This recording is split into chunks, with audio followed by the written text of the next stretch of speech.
talkSPORT Sports Update, powered by the Nissan Van Range, helping business owners to work better and live better. Search Nissan Vans or head to your local Nissan Van Centre. With your headlines at 1 minute past 10, I'm Nick Ellaby. Good morning. With just 3 competitive games left for Thomas Tuchel to sort out his England World Cup squad, Anthony Gordon says Bellingham, Foden and Grealish being left out of this camp is nothing to do with them as individuals. We have to focus on the team. It's a team that's going to win tournaments, hopefully. So I think it's never going to be about individuals, and the moment we start making it about individuals is when we've got a problem.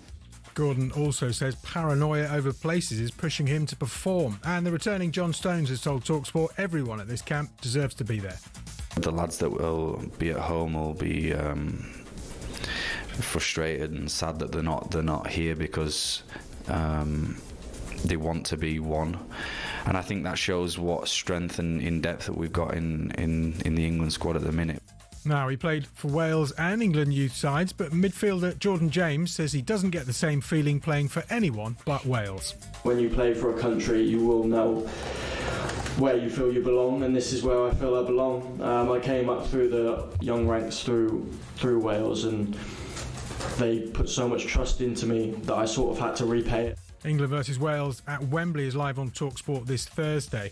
Harry Kane's poured a bit of cold water on those Premier League return rumours. The England captain now says he's up for an open conversation with Bayern Munich about his extending his contract there. More on this at talksport.com.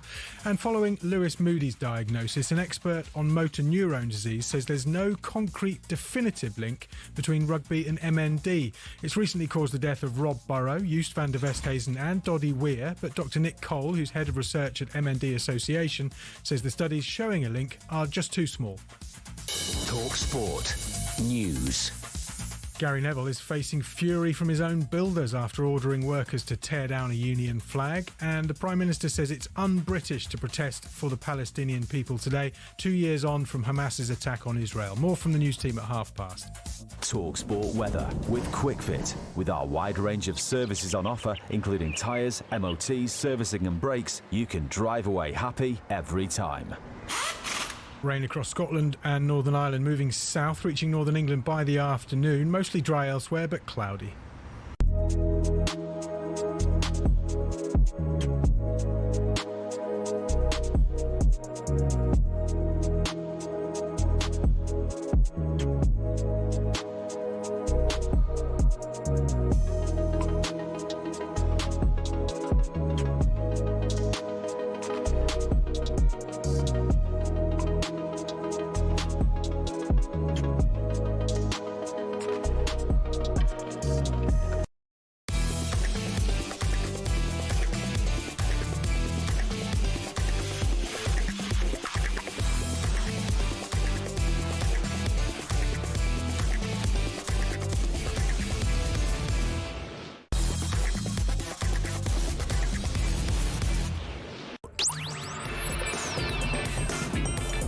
Good morning, everybody. You're listening to Jim White and Simon Jordan. We're live on talkSPORT. So, do new ownerships deserve a grace period?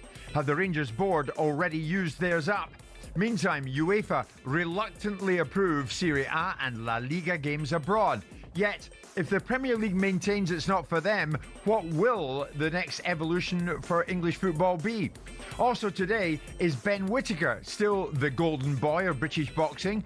How long before David Cogan becomes football's most significant figure? Does Kane have unfinished business in the Premier League? How far does the mental approach take you in sport? And we'll be joined by a collection of English football greats in Jermaine Defoe, Alan Shearer and Wayne Rooney. It's Jim White and Simon Jordan, and we are live on talkSPORT. 100% engagement. Jim White and Simon Jordan on talkSPORT.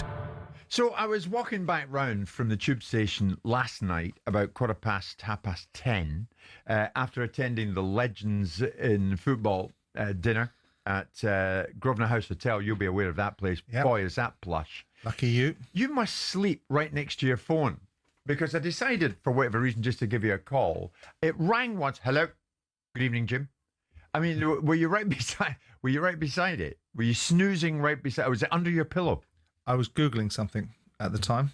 I could hear that. I was Googling something. It's something to do with my son. Oh, right. I was Googling something I wanted to buy him, and up popped you. You never I thought, stop. I wonder what's going on there. I enjoyed Emmanuel Petit yesterday.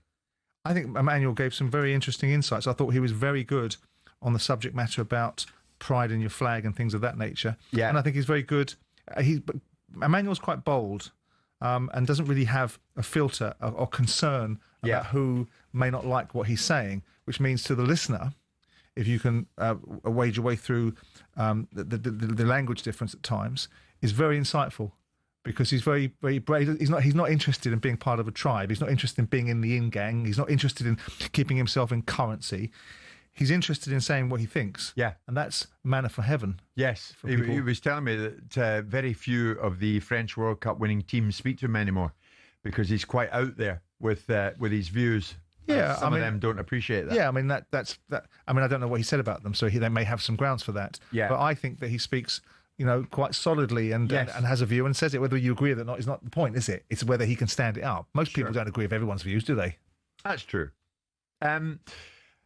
Moving on, the Legends dinner last night, quite a number of very eminent individuals that were at it. You're going to be hearing from them, as I said in the introduction just moments ago. Jermaine Defoe talking about the Rangers situation, Alan Shearer, amongst others, talking about the Newcastle situation, Alexander Isak, Wayne Rooney talking about management. You're going to hear Wayne in a very interesting way. You get a mention, but of the good sort from Wayne. So he's come round to your way of thinking on a number of things, which is always good.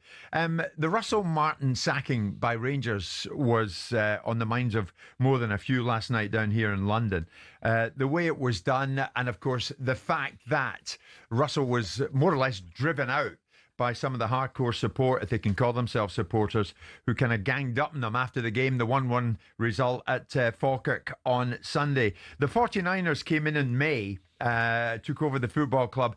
And after Russell had left the building yesterday, or was told to leave the building, for the first time we heard from them. And amongst other things, Simon, the statement, it's pretty bog standard at a time like this. Various words used, thanking Russell for what he did, but it's goodbye, and now it's what we must do now. The message to the fans, your loyalty to this club, though, through thick and thin, is something we do not take for granted. We see the effort and emotion you put into supporting Rangers, and it drives us every day. We intend to earn your trust because we all share the same goal, restoring success to Rangers. No mention of the kind of over-the-top approach that some of those fans had after the game on Sunday. I don't think there's any benefit in them doing that. I mean, they've made a mistake in lots of ways in terms of Russell Martin hasn't achieved the things that they thought he might have achieved. Clearly, the things that they thought they could get from him, they couldn't. I think they're flawed in their thinking. It's easy for me to say because I'm on the outside looking in. I think that they're going to rely on the same people to make the same decisions. But yesterday I thought you said that maybe they should have been stronger with some of the fans in recent weeks. But it's a day late and a dollar short. They had that chance. Now they're just issuing a statement to hold order so that people can watch the space of how they're going to fill the vacuum that they've created themselves. But now they're applauding some of the loyalty that they're getting from those same fans. Well, they're just playing all ends against the middle. What they're basically doing is they're not defining, and I don't think Rangers fans would want to be defined by a selection of 12-year-olds running around effing and jeffing a manager because he's started his tenure poorly. And they didn't like him from the get-go. I don't think they would want to suggest that all Rangers fans get tarred by that brush. Now, what they should be doing is identifying the ones that have stepped across the line and getting rid of them, and hopefully they will do that. But the idea that they were going to put out some robust statement, the time to have been robust and the time to have rounded the wagons and been communicative was probably in the times when the manager was flailing and ultimately a rallying call around him. That might have been misplaced. They might have already been suggesting in their own mindset that they were half away from him anyway. But there's nothing about anything they've done so far which is particularly impressive. I mean, they've bought a very significant football club with a real opportunity to change the direction of travel that is going on. And so far, they've made underwhelming statements. They've talked about the £20 million. Well, whoop-de-doo-dah. Yeah, what's that going to get you? With great respect. It's funny you should say that, Simon, actually, because in this statement, what's the aim? To win trophies in Scotland and to be able to compete at a high level in Europe. Funnily enough, when he spoke for the first time in June, the Vice Chairman, Parag Marath, virtually said the same thing. Pretty simple as win. That's the short, medium, and long-term focus. is to win. But as much as I don't have a lot of patience, it does require patience and discipline and building that right foundation, because ultimately what you're trying to do is make as many decisions that are right, more often right than wrong, stack as many of those decisions as you can, and ultimately in the long term you'll be successful. But as we all know, there's a lot of luck involved in this great sport. And so all you could do is set yourself up to put yourself in a position to be able to win that league title, to be able to win that cup. Which way the ball actually bounces is not in our control, but we'll control what we can control. And hopefully there'll be a lot of success in the near future. So, Simon, I mean, whoever they select next, it's vitally important they get this right. But do new ownerships like the 49ers deserve anything of a grace period? Depends what you mean by deserve. I mean, people get what they deserve and they deserve what they get. So it's not a case of deserving something. I mean, if you buy a football club and it's been in the doldrums for 2 years, I mean, for example, when I bought Palace, it'd been in administration for 18 months. I walked through the door and the first set of message boards I got was, thank God Jordan's here. Let's wait a couple of weeks before we hammer him. Because that's the mindset, right? So you don't deserve anything. What you create is an opportunity to have a little bit of dispensation, which is why I was so rabidly arguing in favour of Marinakis yesterday. Whether I like him or dislike him is irrelevant.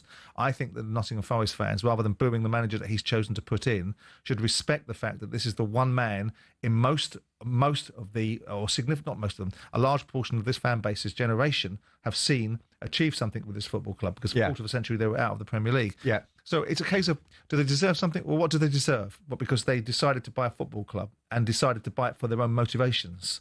They didn't buy it because they wanted to make sure that they were strolling up and down Sauchiehall Street, did they? They bought it because they saw an opportunity to own another football franchise, in their terminologies. So they deserve to be judged by their actions.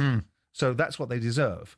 And if they walk through the door and they turn the currency of optimism into pessimism in very short order, then they deserve the ramifications of that. They haven't earned the right to have the benefit of the doubt, because they haven't done anything besides manage. And what I would have assumed is the knowledge that they have from owning football clubs of significant sizes would have enabled them to facilitate outcomes through the right sort of people. Now, if you're going to, and I've read the statement on the way in, to support the same people that made the decision that you've now had to reverse out of, that tells me that something isn't right in their thinking. I'm not a particular admirer of the sporting director, and I don't think the characterisation of Patrick Stewart as the chief executive of Man United is first of all, that's not a claim to fame in the last 10 years. No. And secondly, he wasn't. He was an interim. Right. They need football thinking. I used to rail against the idea of football people because I used to get told I wasn't a football person.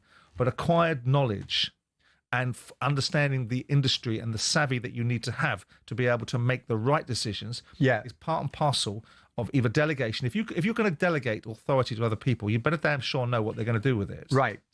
I'll be very keen to get your thoughts, Simon, once they go through the process and once they've made their selection. And it'll be interesting from my point of view, from the listener's point of view, the viewers on TV point of view, to discover whether their selection would match yours. Well, I'd love to know, you'll never get to hear this, why do they think Russell Martin failed? Well, that's right. Why do you think he failed? So as a result of that, what lessons are you going to read? Hopefully we'll get a chance, Rangers fans, to speak to the 49ers sooner than later. Kevin Thelwell got back to me yesterday. He was a bit under the cosh yesterday morning. That's why he couldn't join us. But the invitation is still there for him to join us at some stage. At that Legends dinner last night in Mayfair in London, the great and the good from the game were there. And Jermaine Defoe, who did so much in his career, at one stage pulled on the blue of Rangers and speaks in very glowing terms about the football club, a football club that he tells me he loves. You're going to hear from Jermaine next. It's Jim White and Simon Jordan live in talkSPORT with Selco, where the trade goes.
Tuesday morning, Tuesday, October the 7th, it's Jim White and Simon Jordan. We're live on talkSPORT. Later on this morning, we're going to be joined by the man who, for a couple of decades no less, was the All Blacks New Zealand rugby team mental performance coach. Gilbert Enoka is going to be joining us. An intriguing individual with a whole raft of ideas in the world of sport, motivational, etc. So we're very keen to see him and hear from him later on this morning. As I said earlier on, I attended the Legends of Football dinner last night in London's Mayfair. Very posh it was too. Many top names in the game were there. One of them, former Rangers striker Jermaine Defoe. And I spoke to Jermaine and I asked him if he was saddened by the manner in which Russell Martin had departed his former football club. Yeah, of course. I mean, just on obviously the human side, of course it is. But I just feel like it's a demand at that football club. You have to win. And listen, if he'd gone there, hit the ground running in one game, they would have loved him. It's as simple as that and that. But if you don't win, then you know that you're gonna sort of like you're gonna get that sort of pressure from the fans and the club because the demand. When I was there, nothing was, you know, it was the same. I remember when we won the league and Stevie come in. One of the first meetings, one of the first things he said to the players was, "Okay, we won the league. We've got to do it again." Now that's the sort of pressure that he got from above, and that was the pressure that he put on the players. It's as simple as that. But of course, on the human side, you don't want to see it. I never want to even see managers get sacked, to be honest. You know, obviously, I'm sort of like on my journey now in terms of coaching and wanted to be a manager one day. But like I said, at the end of the day, when you're at Rangers, mate, it's a massive football club and you just have to win. For whatever reason, Jermaine, he just couldn't get it going. No. What is that reason? Sometimes when you go into a football club like Rangers, and I know there's a big focus now with coaches on playing style and you've got to play the right way, you know, you've got to get the fans off their seats and, you know, sometimes when you go forward, it's got to look good. But sometimes I feel like, you know what, you've got to win games first. When you're a manager of Rangers Football Club, I think you've got to go there, win, and then probably do it back to front. It's almost like earning the right to play. Before anything else, you have to run, you have to work hard, you have to graft. All the things that people nowadays, for some reason, don't speak about. You know, I keep saying, it's a different beast up there. You know, I was always told, you know, if you come second, you might as well come last. So, Jim, as you know, mate, like, when you're up there, you've got to win. If there was a situation that was to enable Jermaine Defoe to return to Rangers, I can see by your expression what's coming. Mate, I'll be straight on that flight, train. I think it's well documented how much I love that football club. The boy from the East End, back end of his career, goes to a club like Rangers. You know, I was a massive Coisty fan when I was a kid. I was privileged enough to play for the football club. I understood what it meant to play for the football club and the badge. If I had the chance, and I've said it many times, like if I had the chance to go to that club in any sort of capacity, listen, I wouldn't. For me, it's a no-brainer. talkSPORT chief football correspondent Alex Crook joins us live in the show this morning. Alex, good morning. You heard Jermaine there. He might get his chance if Gerrard gets it, yeah? Good morning. Yeah, he might indeed, because that's been part of the talk over the last 48 hours or so since Russell Martin departed the football club on Sunday night. A potential return for Steven Gerrard. Gary McAllister coming back as his assistant. I know he was at the same dinner that you were last night as well, and certainly didn't rule that out as a possibility. And Jermaine Defoe, former teammate of Steven Gerrard's at England, potentially part of the coaching staff. I have to say I'm getting mixed messages when it comes to Gerrard's willingness to go back to Ibrox.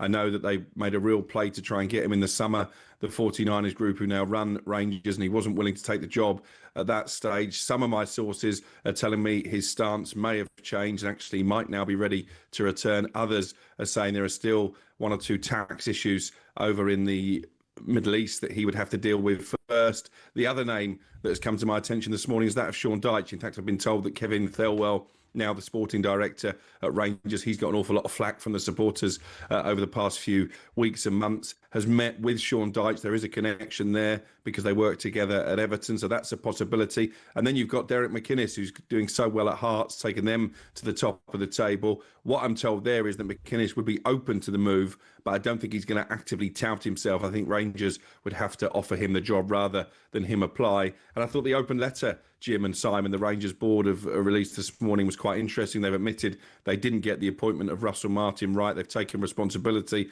say it's their job to fix these issues and get the club back on track. And they're describing it as a rigorous, thoughtful recruitment process that is already underway. So I'm not sure we're going to get a quick appointment here. I don't think they necessarily had somebody lined up when they decided to sack Russell Martin on Sunday. You would think, Simon, they'd do it in this international break. I mean, it's perfect for them, isn't it? Sure, they can get it done in that time. I would assume that the first process was a rigorous and thoughtful process to employ the manager, and it's bleeding obvious that they got it wrong because they fired him. Otherwise, they wouldn't have fired him, would they? I mean, I don't think they come out with it with any credence or any credibility. And whether Gerrard's failed his last 2 opportunities to manage. So whether that's... But he didn't fail at Rangers. Well, he had a moment in time at Rangers. He had a moment, yeah. At a very different Celtic at that time that were not in the best nick. Okay, they're not in the best nick now, but they are streets ahead of Rangers still. I mean, and you look at this and you say, okay, you know, what does Gerrard bring to the equation? It's lazy thinking, in my view. I mean, it's lazy thinking. And the idea that Jermaine Defoe talks about, it's the bleeding obvious that people state. Of course, there's only 2 teams in Scotland that win the league. So we know that. So it's not the same as playing as anywhere else. Of course, if you go to Glasgow Rangers or Glasgow Celtic, there's only one thing you can do, which is win, otherwise fail, because no one else can win the league. No one else does win the league. Who wins the league? But how is it lazy thinking to the extent that Gerrard actually did achieve something tangible? Sure. In his spell there. Absolutely. I mean, was it lazy of Celtic to go back to Brendan? Yeah, I thought that was lazy too. And I felt that they should have thought... But it works. Well, only because the opposition they play against is so bloody poor. I mean, you could set Elmer Fudd up to run one of these 2 clubs and one of them's going to win the league. Either Rangers are going to win the league or Celtic League. Maybe not this time. Let's hope the Hearts break up the monopoly. Hearts are trying to get Let's see. them. I'll have a bet with you that one of the teams that will win the league this year will be Rangers or Celtic. It won't be Rangers now, so it'll be Celtic. And that's the league, and that's what it is, and that's what it consists of. You know, whether Jermaine's trying to shoehorn himself into a job, he's a very nice lad, and he's very ambitious to get into football management, and good luck to him, because he's quite a capable fellow. Look, the fact is, Rangers need serious people that know what they're doing. They can't muck about now. These guys have put somebody in, they've taken a punt on it. I don't like what's happened to Russell Martin. I don't like the way narratives are seeded or plots are seeded and subplots are seeded, because now Russell Martin will now forever be looked at as a failure, because all I've listened to for the last week or so is that they employed a failure from the first start. It's not true. It's not true. So if you're going to employ failures, well then okay, then bring Gerrard back, because he's failed in his last 2 jobs. And I know you have a reasonable relationship with Russell, Alex. I don't know if you've been in touch with him. He was briefly in touch with me yesterday morning, keeping his head down. What might be next for him? Where does he land next? I think it's a really good question, Jim, because I think Simon's right in some ways. The narrative around Russell Martin now is that he failed at Southampton and he's failed at Rangers. He didn't fail at Southampton. He took the Premier League. That's right. Yes, you can make the accusation that he was too wedded to a certain playing style, potentially. Oh, we just seem to have lost. The stats aren't great, though, Simon. Russell Martin wins in his last 19. We know that story. You know, we know that particular story, but he dragged them out of the Championship. He put them into the Premier League, and he got caught short in the Premier League. Oh, wow. Vincent Kompany got a job at bloody Bayern Munich for getting Burnley relegated. So let's have it right while we're having this moment to share. What Russell Martin's got to do is he's got to get himself in the media. He's got to debunk what's going to be seeded into the thinking around Russell Martin now. He's got to get himself front and centre and be bold about his thinking and address the issue in hand, because otherwise he will forever be having to explain how he failed during his management career, how he was a failure at Milton Keynes and a failure at Swansea and a failure at Southampton, because people are lazy and they'll start that and he'll have that around his neck forever. So if I was in Russell Martin's shoes and advisor of Russell Martin, lick your wounds for a week or so, get yourself in front of the camera and start being bold. Later on this morning, we're going to hear from Wayne Rooney as to where he sees Ange Postecoglou's position at Nottingham Forest. Before we do that, let's get a latest from Alex, who's back with us. Is there a latest on Ange Postecoglou, or is it life as normal at Forest, Alex? Yeah, sorry, Jim, my internet there was as slow as the Rangers recruitment process in the summer. I think it's still open to debate, to be honest, when it comes to Ange Postecoglou. Would I be surprised if Evangelos Marinakis decides this experiment is not working and pulls the trigger so early? No, I wouldn't. Would I be surprised if Ange survives this international break and is given more time? No, I wouldn't either. I guess the big question for Marinakis is, if you do sack another manager, who do you bring in? I know there are admirers of Marco Silva at Fulham. I'm not expecting Marco Silva to carry on at Fulham beyond the end of this season. Would he walk out mid-season and join Forest? I'm not entirely convinced. So I think all options very much open when it comes to Marinakis and Nottingham Forest. And anyone who wants to second guess the Forest owner, good luck to them. Alex, thank you very much indeed. In a couple of words, do you have a name in your mind that who you would appoint at Rangers? Someone we bumped into at the airport the other day. Rafa Benitez. Okay, all right. Wow, you stopped me in my tracks with that. At 10:30, and I'll mull that over in this commercial break with the man to my left, is Jim White and Simon Jordan live in talkSPORT.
Premier League teams have got a load of crazy nicknames. Ever wondered where they came from?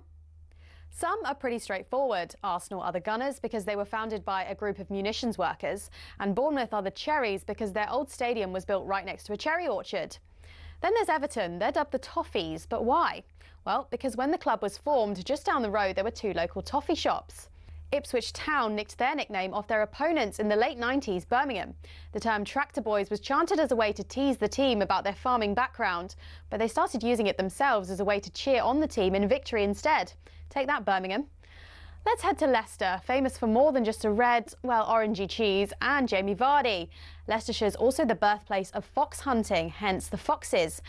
Crystal Palace's nickname came from an extreme makeover. They were having a nightmare run in the 70s, and when they were relegated, their manager, Malcolm Allison, wasn't having it. I know what will make us better, he thought, a new nickname. The Strong and Deadly Eagle sounded like a pretty good bet. And there's more to that story.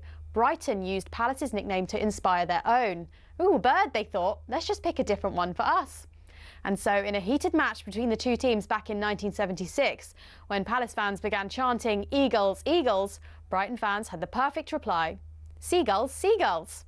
So next time the away ends chanting their crazy nickname, you'll now know exactly where it came from.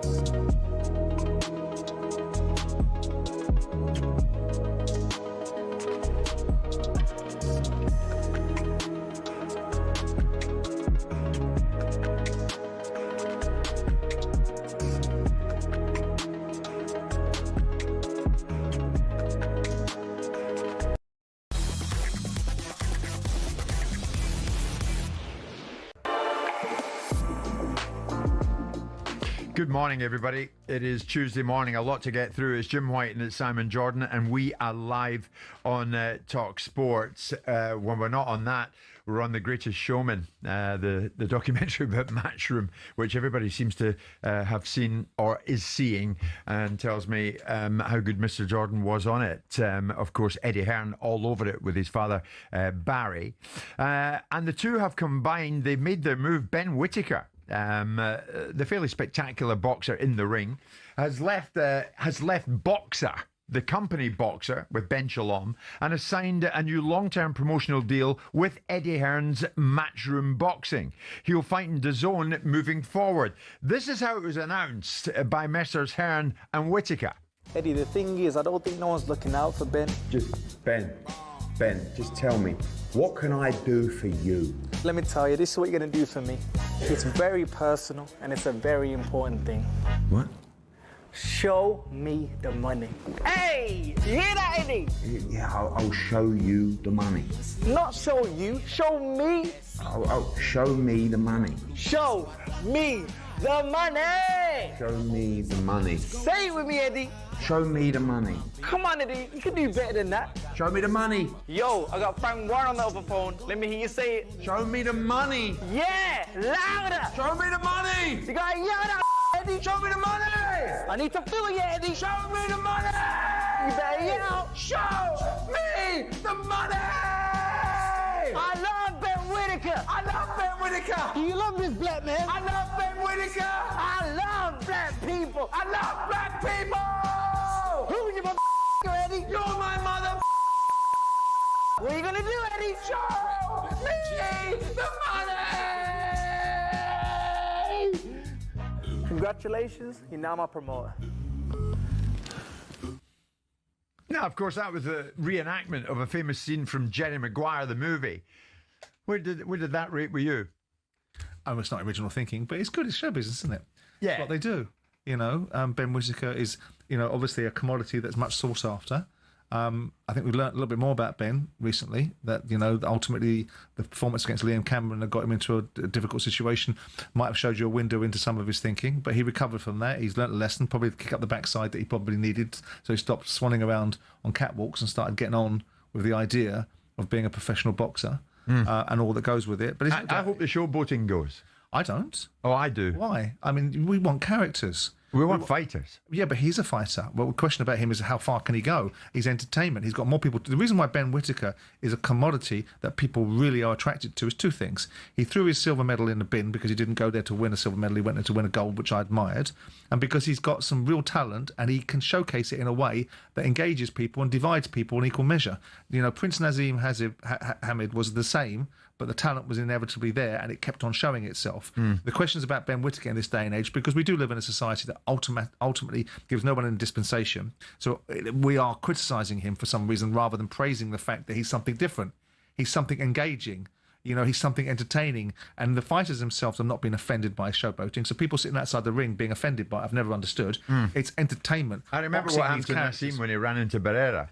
And he sorted him out, and he's showboating. The same might happen to Ben. Well, yeah, but hold on. That's at the very, very top end of the scale, right? And on the journey between there and then, I didn't like what he did to Steve Robinson. I thought that was really disrespectful when you know, the way that he parodied and mimicked and took the mickey out of him inside and outside the ring.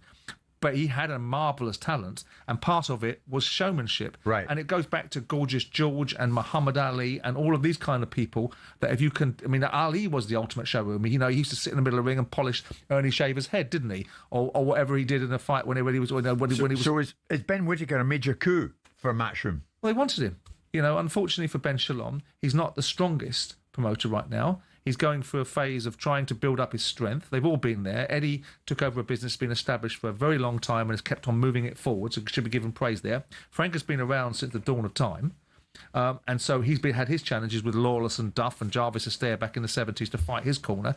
Ben Shalom has unearthed the talent, backed it, and this is the reward that you get. But... you know, ultimately, if he can't deliver what Whitaker thinks are the outcomes for him, show me the money nonsense that perhaps tells you where the mindset is. Yeah. Because you're going to need more than just being paid here to become the light heavyweight champion of the world, because you're in a division with some serious people in there, some serious fighters, including Anthony Yard, including Better Beav, including Bivol, including Callum Smith and a variety of other people, Josh Boazzi and whoever else. And Ben Whitaker right now is more style than substance. But there's a belief that the substance will find its level, and ultimately the showmanship and the character and all the personality is good. He's a different animal. He's not what people think Ben Whitaker is. He isn't a flash little sod. He's actually quite a considered, well-mannered, presentable, you know, forward-thinking, moderately young man. But do you want a fighter who's more style than substance? I want both. Yeah. Yeah. So right now he can't be. I mean, up until this point, people have been because of the nature of how he's catapulted himself into the public conscious, right? With the manner in which he fights, it's created an opinion on him. There's only one thing worse than people talking about you is people not talking about you. And people talk about Whitaker because he's been nowhere, done nothing, and seen nothing in the professional game. But look at the noise. Look at the attention that surrounds him. Now, obviously, you know, Eddie is like a cuckoo. He's sat on the side. He's been touting an opportunity to get him. And that's because Matchroom are more powerful than Boxer. They've got more resources than Boxer. And like before, when ultimately people left Eddie Matchroom and they went to other camps because they didn't want to be on DAZN, they wanted to be on Sky. And Josh Boazzi did to Matchroom what perhaps Ben Whitaker's done to Boxer. Yeah. It's not ideal for a young fledgling promoter, but this is them's the rules. Yeah. And if Whitaker has broken any contract, because I thought they had a relatively secure contract, and it'll be interesting to see if we see any puff and stuff coming out about contractual situations and whether he's breached the contract and whether there's any obligations there, or whether the contract was breached by Ben because he couldn't provide Sky. Well, who knows? But that's for another I think we're going to find out. What we do know is he's joined Matchroom, and Matchroom Boxing's chief exec Frank Smith was on with. Well, let's get a cup of tea. Was on with Ali this morning on breakfast. I think so. I believe so 100%. I think now with the platform, you know, us pushing him as well and directing him in the right route. You know, it's all about progression in his career. And I don't think up to now he's had that progression in terms of fights. I don't think he's necessarily been matched the right way. And I think that's what we can do now and take him all the way to the top. You know, I've said time and time again, even before we signed him, which probably cost us more money, he's undoubtedly the biggest commercial star in British, but like the ability to be a superstar. Is that fair? Ben Shalom's matchmaking regards Ben Whitaker hasn't been up to scratch. But that's why they're a little bit low rent, aren't they? Because they're classless. You are in a position where Barry Hearn started a business 45 years ago, maybe a little bit longer, that has been built into a phenomenal powerhouse of a business. Yet you get classless observations like that. You poached a talent that you didn't have the opportunity to get in the first place. You saw someone else's vision when the vision arrived, and you don't have the good grace to be able to say, we're going to take it on to the next level. What you're doing is you're taking a swipe at someone else. That's up to you. I don't think that's particularly admirable, but I don't think he's particularly admirable anyway. I think Eddie Hearn is something to be reckoned with. I think he's his little bag carrier. Does good grace exist in boxing? Well, I think good manners can. I think you can be. I think you can good be, manners in boxing. Well, I think you can have good manners. I think you can have good etiquette and.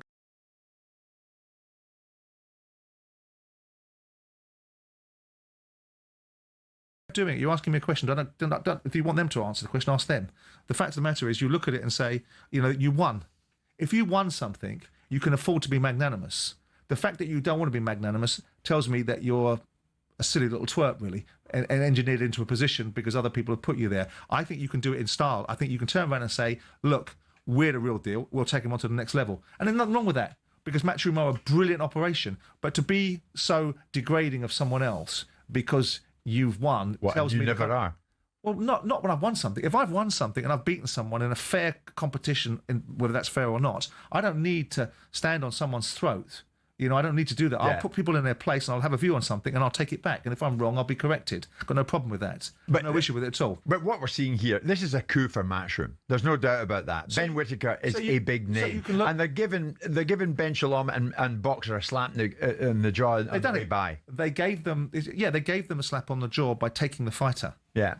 Thank you. It's like going to a disco and someone chatting up a bird all night and you taking her home. Right, and go, thanks for that. You've danced with her all night. I'll take her home. Thanks very much. That's wonderful, right? That was very 60s. That was lovely, wasn't it? Yeah. Nice little analogy. He's a misogynist. The fact of the matter is, you look at it and say they have achieved what they wanted to achieve. They've courted him. I know that they've wanted him for some time. I saw Eddie cozying up to him. That's the way it works. They're promoters. There's no rules of engagement in terms of the way that you operate. It's everyone for themselves. I don't like that because I think it's cheap. And I think it's unnecessary. And if you're the blue chip promoter in the business, you should be bigger than that. Listen, you called Ben Whitaker, I think, if memory serves me right, the golden boy of boxing. He has something to fulfill. He has the ability to fulfill it. Go and do it. Will he do it? I think he has the potential to be the golden boy of boxing. But I said that before we saw a certain side of Ben Whitaker in the Liam Cameron fight. Everyone's allowed one of those, I suspect. And I still think that he has. I'm still in the Ben Whitaker camp. I still believe he's a mercurial talent. I think there are questions to answer about his power. I think there are questions to answer about how he needs to focus on the primary business that he's in, which is boxing, and not what he looks like. And if he can get that right, there is no reason why Ben Whitaker isn't going to fulfill the outcomes and line the pockets of Matchroom. Okay. And himself. Ben Whitaker leaving Boxer and signing a long-term promotional deal with Eddie Hearn's Matchroom Boxing. We'll see how that goes at 11:15.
Hearing, and we've heard this so often, haven't we, at Watford, that Watford boss Paolo Pezzolano might be under a bit of pressure to hold on to his job. We'll keep an eye on that here at talkSPORT. In the meantime, this Tuesday morning, England-Bangladesh in the Women's Cricket World Cup over in India. Watching for us is Sam Ellard. Sam.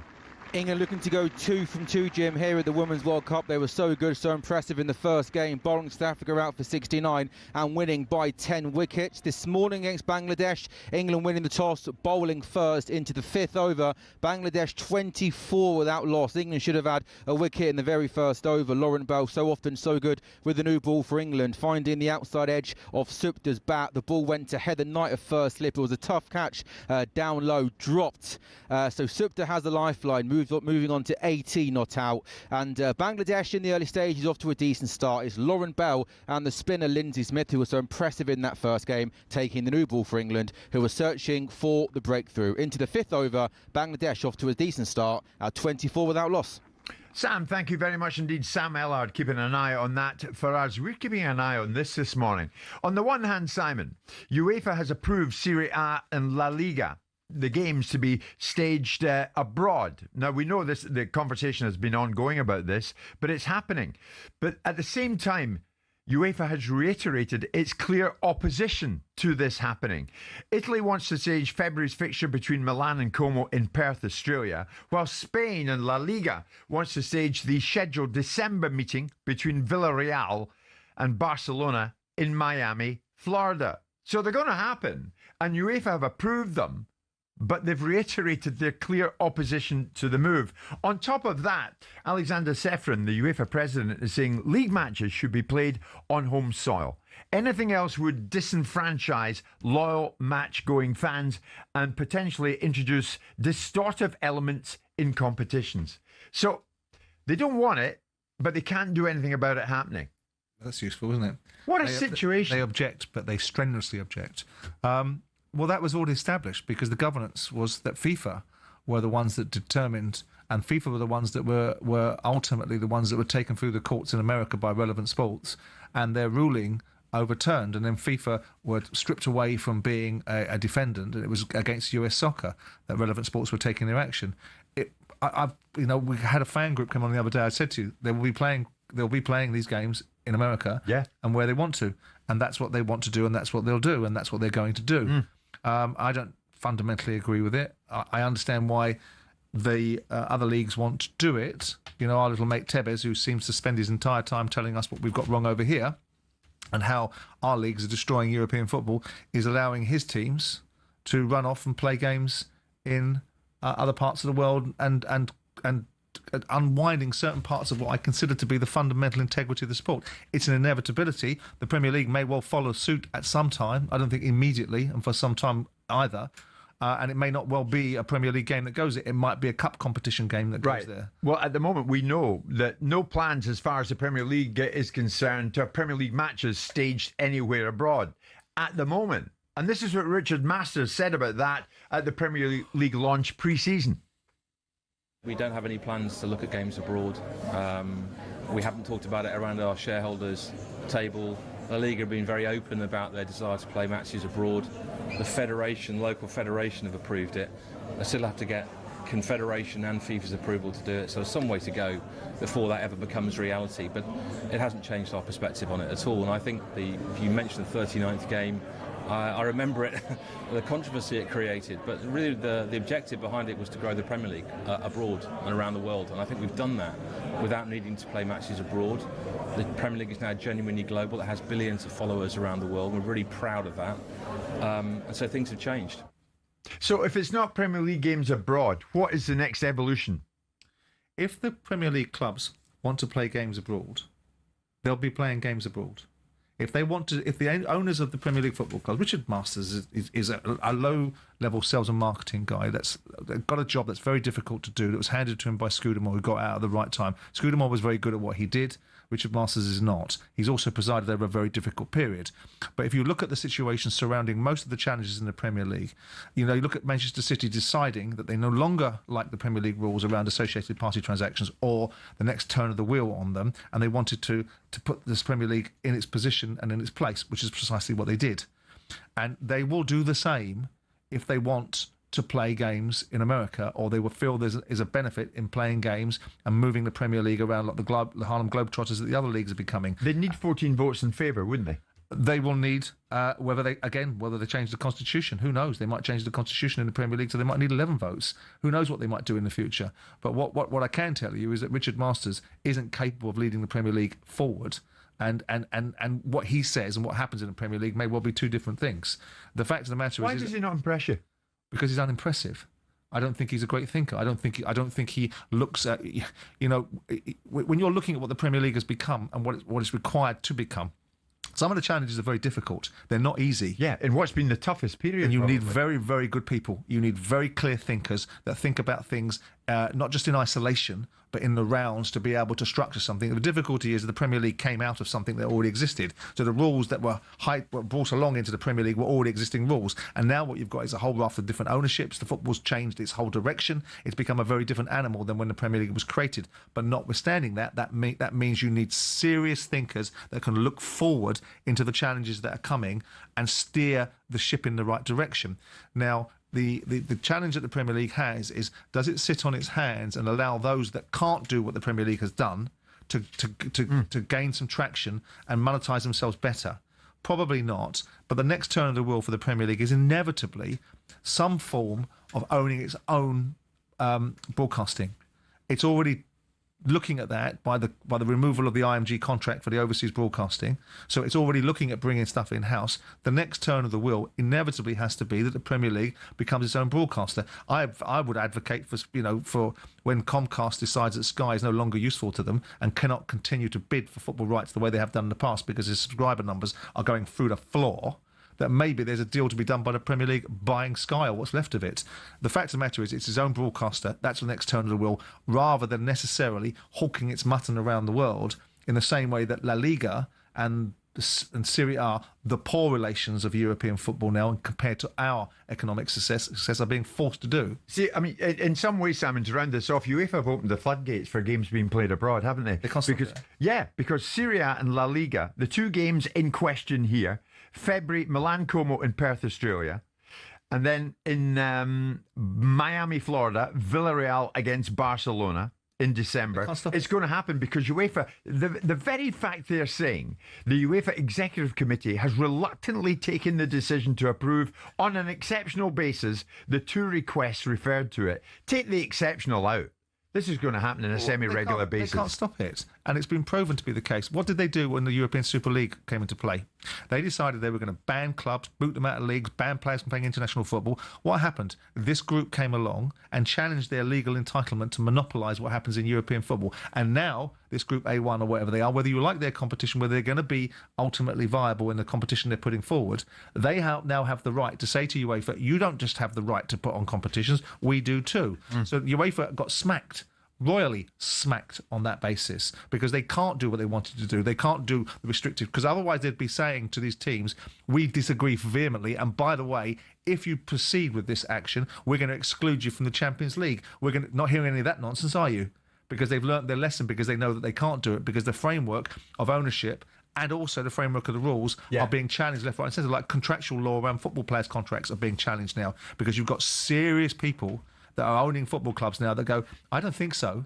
I don't think so. These rules that you write on the back of a fag packet you think you can enforce aren't going to be enforceable anymore. And that's what's happening, and that's what will happen in the Premier League. And that's what's happening in the Premier League. OK, in the next couple of hours, along the way, you're going to hear from, amongst others, Wayne Rooney, Alan Shearer. A lot to get through as we approach 11 o'clock this Tuesday morning.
talkSPORT update powered by the Nissan Van Range.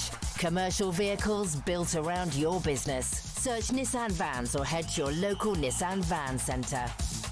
With your headlines at 1 minute past 11, I'm Nick Ellaby. Good morning. We understand Watford are on the brink of sacking their manager. Paolo Pezzolano's only won 3 of just his 9 games in charge. We're told Javi Gracia is the leading candidate to come into Watford. We're getting mixed messages on Steven Gerrard's return to Rangers. talkSPORT's chief football correspondent is Alex Crook. Some of my sources are telling me his stance may have changed and actually might now be ready to return. Others are saying there are still 1 or 2 tax issues over in the Middle East that he would have to deal with first. The other name that has come to my attention this morning is that of Sean Dyche. We're also told Hearts' Derek McInnes could be open to the job. Now, paranoia over World Cup places is keeping England's stars on their toes. That's according to Anthony Gordon. He doesn't want to compare himself to the other wide men, but says he offers Tuchel pace and intensity. I try and be a standard bearer, really, for the intensity and really set the team off in presses and try and play aggressively. I feel like that's the style people like to watch. It's entertaining, and I feel like they're my main qualities. England versus Wales at Wembley is live on talkSPORT this Thursday. And England women's cricketers are going for back-to-back wins in the World Cup. They're playing Bangladesh. Good morning, Sam Ellard. Good morning, Nick. A good start for England with ball in hand. Bangladesh 25 for 2. Gillick first to go for 4. The left-hander trying to hit Lauren Bell back down the ground. Mistimed the shot. Caught in mid off by Sophia Dunkley. Then the big wicket for England. The captain Jyoti going for a duck. Smith, the left-arm spinner with a fuller ball. The Bangladesh captain driving her to short extra cover. So Bell's got a wicket, Smith's got a wicket. England with ball in hand off to a good start. Into the 8th over, Bangladesh 26 for 2. talkSPORT News. Builders at Gary Neville's construction site are angry at his order to pull down a union flag, and the Conservatives say woke nonsense in policing has to end. More from the news team at past. talkSPORT weather. With QuickFit, get a free vehicle safety check at all of our 600 centres nationwide to keep you safe on the road. Visit your local centre or quickfit.com and book today. Rain across Scotland and Northern Ireland moving south. That'll reach northern England in a couple of hours. Mostly dry elsewhere, but cloudy as well.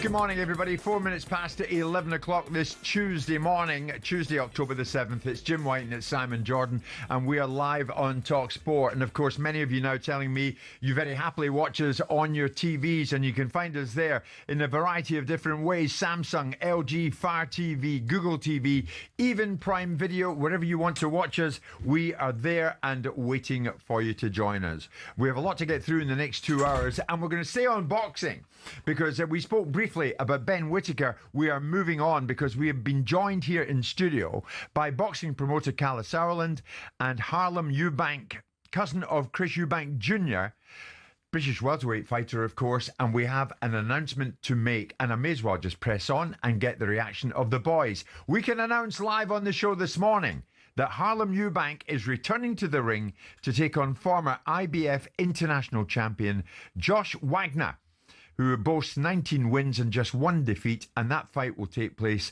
on the 21st of next month, the 21st of November, and it's live on Channel 5. Calla, good morning to you. Harlem, good morning. How did this one come out? How did this come about then, Calla? Well, look, we were very keen to get Harlem out this year, and we've got a great date there with Channel 5, 21st of November, Friday night. And the Brighton Centre is developing into a bit of a fortress for Harlem. It's his third fight there. The other 2 have gone very well, and we're looking to set up a big 2026. So we don't need any banana skins. The opponent, very live, from Canada, the wild man Wagner, he's known as.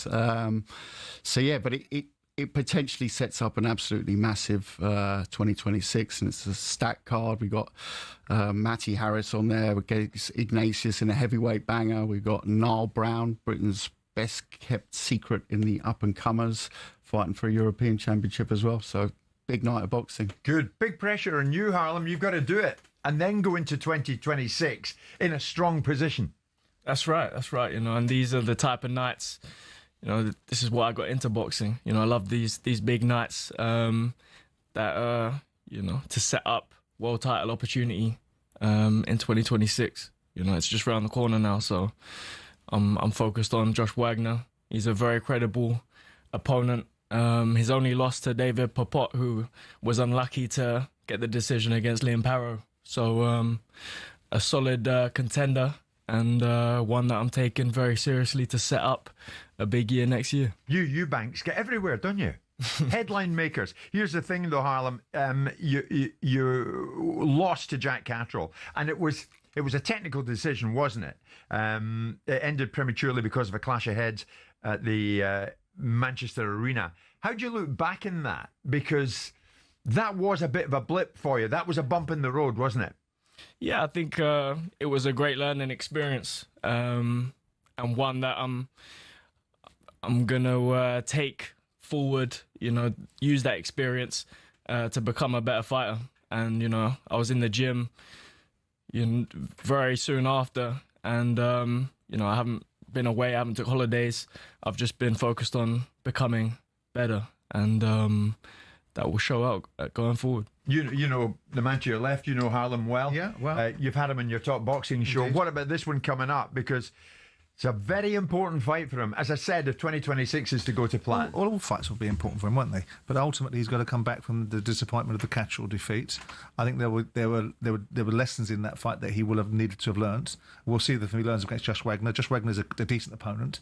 Whether it's a sighter for anything more meaningful, I don't know. But what has to happen for Holland is a win, isn't it? And a good win. The 147 division is an interesting division. You've got a British world champion in there, Lewis Crocker. You've got Barrios, who's not the greatest of world title holders. We saw him against Manny Pacquiao recently at the 147 weight with a 50-year-old Manny Pacquiao coming back and giving him a run for his money. Look, Harlem has to come out. I prefer to talk about Harlem rather than Harlem being Chris Eubank Jr.'s cousin. It's irrelevant. This is a man in his own right, and I'd like to see him do well because he's a nice lad. And the fight against Jack Catterall was not a great fight. He knows what that fight was, and we've spoken about it previously, that there wasn't enough in that fight that he could have done better, and there were things that he could have done better. But Catterall's a class operator. This is a very experienced individual that's fought at the highest level, going up a weight class, but Catterall is a difficult opponent. So you can't take too much from that. What you'll see now is where he is against someone like Wagner, who's fought at a decent level. Pepper went in against Parrow. Parrow was a world champion. Parrow loses his world title to Richardson Hitchens, doesn't he? So he's fighting. The people that have beaten Wagner, only one of them, are people that have fought at a very high level. So it'll be a good sighter. Yeah, Calla, regards Harlem, what would you say to people regards the Catterall fight? There are levels, and maybe Harlem wasn't at Catterall's level. No, I can't quite go along with that because we watched half the fight, so it wasn't like he got stopped. So the fight got stopped. No, the fight got stopped because there was an accidental clash of heads. So we didn't see the whole game play out. So I can't really judge it on that. I can judge that Catterall was winning the fight. It was a tight fight. It wasn't a pretty fight. It was an ugly fight. It wasn't anyone to write home about fight. It certainly weren't the barnstormer, but I think it's I get that it's down as a loss, but it ran halfway. So his tactic was in the second half of the fight, which isn't, by the way, the first time that's happened in boxing. So sure. So if your tactic is to run between rounds, especially focus on the championship rounds, and you don't see those championship rounds through no fault of your own, hence the accidental head clash. Listen. But was there no chance of a rematch? Could have, would have, should have. Yeah. Right.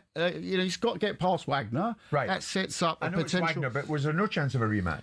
I don't think anyone wanted to see the rematch. I'm in a business of. Would you want to see the rematch right now? You would have wanted it, wouldn't you? Yeah, of course. I stated after the fight, I told all his guys, were running back, but stylistically, it didn't have the public calling for the rematch. Otherwise, the way the fight finished inconclusively, there would have been a rematch if stylistically it gelled. But yeah, the fact is, it was pretty inconclusive, and that's how it felt at the end. And we move forward. But now you've got to right a wrong in the minds of the fans. Most definitely, but the fans also, have seen me fight previously. I've headlined in Brighton against very credible opposition that don't usually get stopped. Guys like Timo Schwarzkopf, and taking them out in explosive fashion.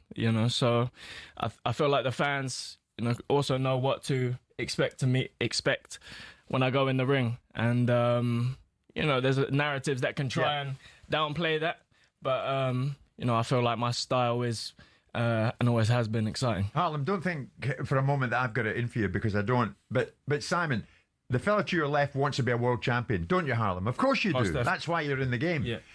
Is he at world level? Will he get to world level? It depends as who he's matched against and who you get to fight for a world title against.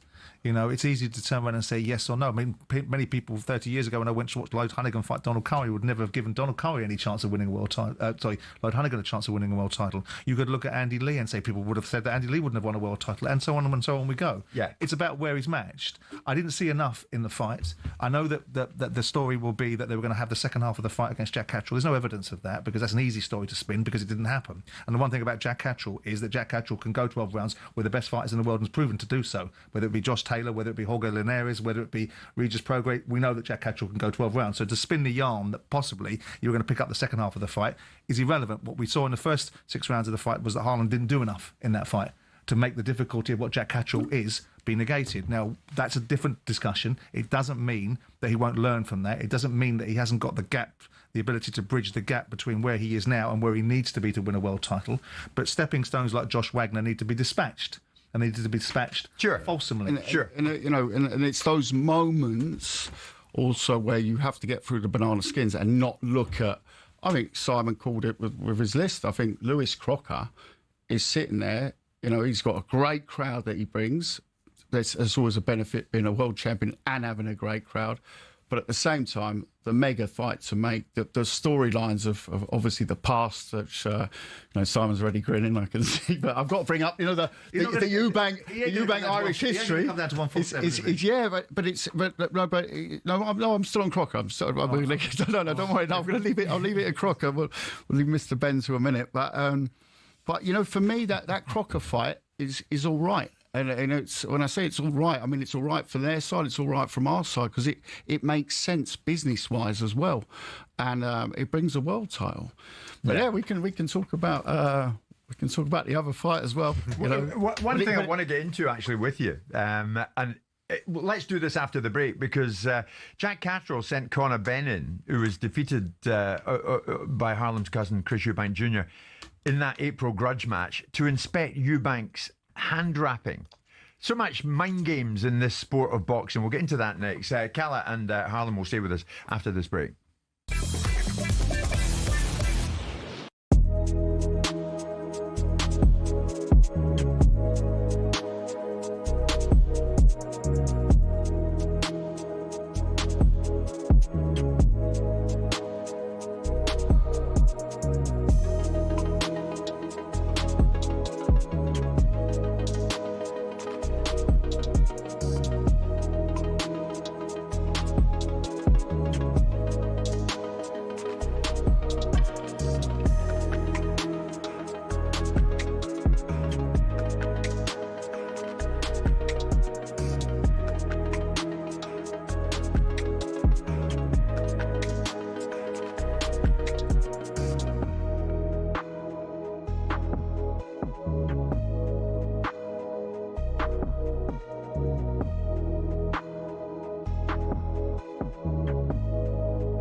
It's Jim White and Simon Jordan. We're live in talkSPORT. Another big boxing announcement came your way just moments ago, and we announced it live. Harlem Eubank is returning to the ring to take on the former IBF international champion Josh Wildman Wagner. Friday, November the 21st, and it's live on 5. Calla Sauerland, of course, is promoting the whole event, and it's where... Calla, just so that we can put it in the minds of everybody listening It's in his fortress, in the Eubank Fortress, in the Eubank Fortress. Brighton Centre. It will be a third time out. I like the fact that, and it used to be back in the day, it was always the case. You had your fortress, you built it up from the early days of your career, from even your days when you were before you turned pro, and you'd have that following. And Harlem's lucky enough to have done that. And if you think in terms of big boxing nights, given that the Eubank name is synonymous with Brighton, it's just not being touched enough, you know. Obviously Eubank Jr.'s had his trajectory, which was a lot abroad as well. But Brighton, you know, the atmosphere's been great down there, and that home support. Every fight down there seems to be getting bigger. I love that. Billham Smith, Bournemouth. Way before all that, Jim Watt in Glasgow. I used to go and see Jim Watt's fights, one after the other, Kelvin Hall. Fabulous time. So Harlem, I hope that goes to plan for you that night. It didn't go to plan back in July against Jack Catterall, and Jack Catterall somewhat controversially walked away the winner that night. Here's the thing though, Harlem, and this is for you as well, Calla. The mind games in boxing, what goes on? Because Catterall sent in Conor Benn, no friend of the Eubanks, to inspect Harlem's hand wrapping. I don't even know if Harlem really noticed it. Did you notice that in the night? He gets so in the zone in the locker room. It's yeah. I mean, I noticed it because he had a not guilty chain around his neck that, you know, I happened to be asking him a lot of questions. Simon's asking him a lot of questions about. But no, it's, you know, they tried. What did you think when you saw him?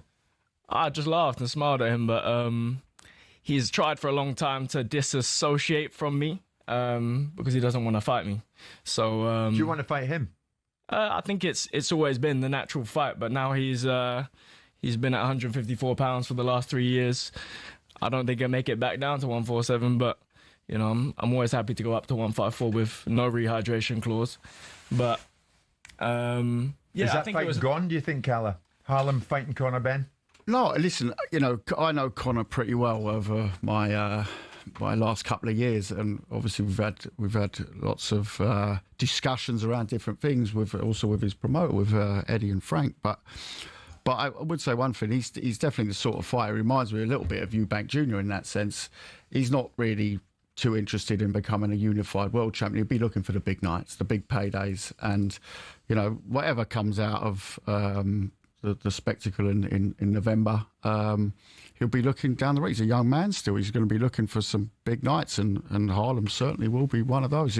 Well, right now, I'll also underline that we're not focusing our career path on what happens with Conor Benn right now. This man is a legitimate challenger. He's a legitimate guy who we're proud to have taken through, going from 6 rounders, 8 rounders. He's now up to championship level. He's in the world rankings, and you know his goal is to become a world champion. If that happens, to bring in the Eubank Benn history and salesmanship, I'm a promoter. What am I going to do? Man? Yeah, of course. A cheeky smile on my face when I say that. Eh? My focus is just to become world champion at 147 pounds, but you know that's just a fun matchup down the line, and an easier fight than the real fights to become world champion at 147 pounds. What's more important for you, Harlem, to be talked about as a world champion or big paydays? To become world champion. That's why I came into the sport, and that is what I'm on a path to achieve. While we have you live in the studio, how is cousin Chris Eubank Jr.? How's he feeling about the rematch with Ben? Because it's fast approaching. Are you in conversation with him? Yeah, he's great. He's in Dubai. He's fully locked in. He's got a great training team around him, one of the best in the world, and he's in great hands to go in there and do a proper job this time. I think last time he was a shell of himself in there, Ben done well to stay in there and make it a good fight, but I don't think it should be a close fight this time. This might be a bit unfair, but I'll ask it anyway. Were you, like us, somewhat surprised some of the post-fight claims that Chris Eubank Jr. made, such as his ambulance was blocked from leaving the arena post-fight and the finger was pointed at Eddie Hearn and others. Were you surprised at that? No, I think Chris likes to promote an event, and he single-handedly promoted the exchanges at every point in the promotion for both fights. And it was a point that sparked some controversy and brought some more eyes to the next fight. It certainly did. Were you surprised at that when you heard it, Calla? What would you have said if someone had said, Calla Sowell stopped my ambulance from leaving the arena? Well, first of all, it's a bizarre one, but Junior does do bizarre things at press conferences to make things sort of sell. That's what he does. He used to say, dust off the old. Doesn't need to do it though, does he? It sells anyway. It doesn't. He turns up in KFC jackets tailor-made for press conferences. He does mad stuff. That went too far because whatever he thinks about Eddie and they don't like each other and they never have. But he's not stopping an ambulance. Come on, let's get real, right? I mean, to the point I'm laughing about. I'm imagining like Eddie standing in front of this ambulance. Yes, not so fast. Change the floor. Yeah. But again, he's got us talking about it on a prime time show now. So what's it doing? Yeah, true. It's making him relevant, and he's a champion at making himself relevant. In this one, I think he's missed the mark because it's silly. Because structurally, it's factually wrong. Because the provision of ambulance services is the responsibility of the stadium, not the promoters. It's factually wrong anyway. But the previous arguments in all the press conferences, he's been a rock star. He's taken the audience and he's turned them into exactly what he wants them to be. He's taken on the promoters. He's called the promoters every single name under the sun. He's had to row back from it with Frank because he went a little bit too far with Frank. He's dealt with Conor Benn, took the mickey out of Conor Benn left, right and centre.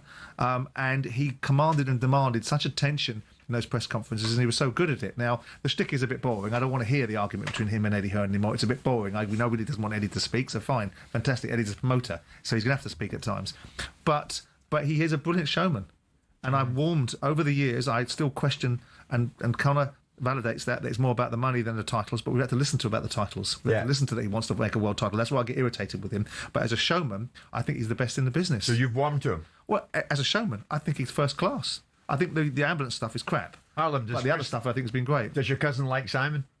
I don't think he particularly cares. Yeah, I'm sure that, Simon hasn't said anything that would make Junior dislike him. I have.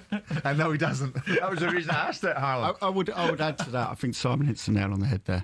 I would add to that, and I was obviously one of the affected parties of the promoter thing. For me, it was water off a duck's back. I've been called much worse things, I'll leave it at that. But one thing people forget about Junior is, yes, he's not in this for world titles.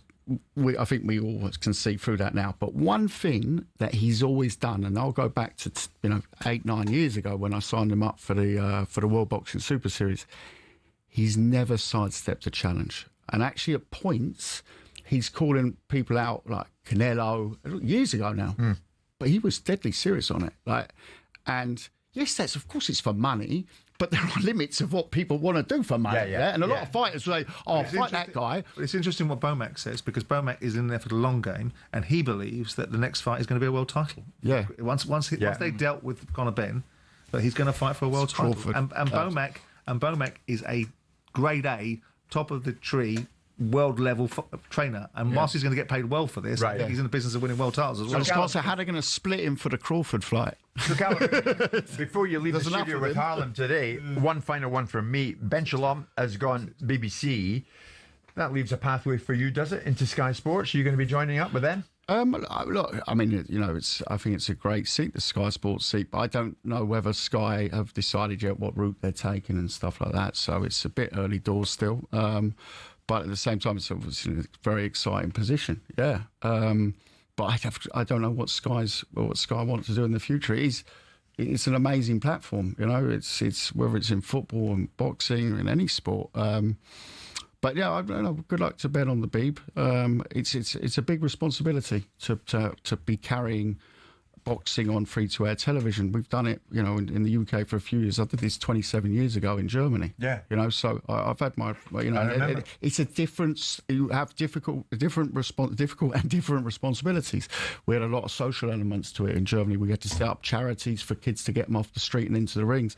It's a very different spin, and good luck to Ben with that. A sad note on which to finish, but I will finish on this: the funeral of Ricky Hatton. Coming fast this Friday. He touched the hearts of many, and the reaction to the news that Ricky Hatton had died was absolutely seismic, not just in the world of boxing, but throughout sport, throughout the country. There's been an outpouring of grief. It must have hit you hard, Callis. It did. You know, it's someone who I've been with as a fan, worked with him, spent a lot of time with him, and someone I've just got, like, in the world of non-authentic people, he's a standout beacon. Forget the boxing, forget everything else. He was so authentic, and that's what the people really bought into. And you know, I just remember when I read it, I thought, you know, I was numb, literally numb, and. You know, it's someone who touched so many and so many. Just the sheer. Just think back, 25,000 people travelling to Las Vegas. England in a World Cup in America, if they take 20,000 for a match, that's pretty good going. True. You've got how many jumbo jets is that? But that's what he moved. Yeah. I guess the boxing was a terrific boxer, exciting Harlem, boxer. before you leave us, would you like to say a few words about Ricky? Yeah, he was a special fighter, someone that, you know, I looked up to and idolised, and what he done in the sport, and he connected to the hearts of the people, and you know, that's the hardest thing to do, and that was because of the person he was. And how he carried himself, and you know, that will live on.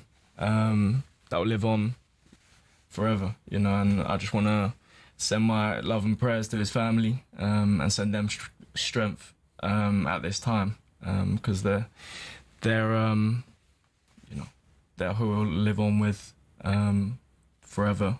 And just hold on to the memories. You know, our families experience a lot of grief as well. Harlem, thank you very much indeed for those words. And just to reiterate, Harlem goes in again Friday, November the 21st, live on Channel 5 against Josh Wagner, the former IBF international champion. Callis Allen, thank you as always, mate. Great to see you. Harlem, good luck with that one. Thank you very much. Keep the Eubank name flying high. That's right. It is 11:30.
England have just 3 more competitive games before next summer's World Cup.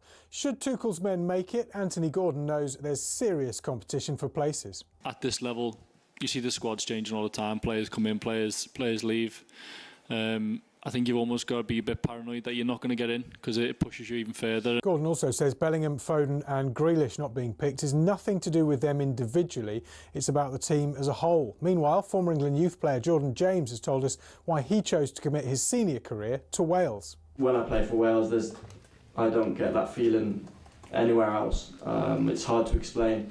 It's so much pride and so much passion when I play for Wales. I just knew it was right. England versus Wales is live on talkSPORT this Thursday. Harry Kane says he'd be up for an open conversation about extending his Bayern Munich contract. That just cools those hopes of a Premier League return next season. Meanwhile, Mark Lawrenson has called out Mo Salah's work rate following Liverpool's 3-game losing streak. He's got to work harder. I mean, some of the games, he's hardly had a touch.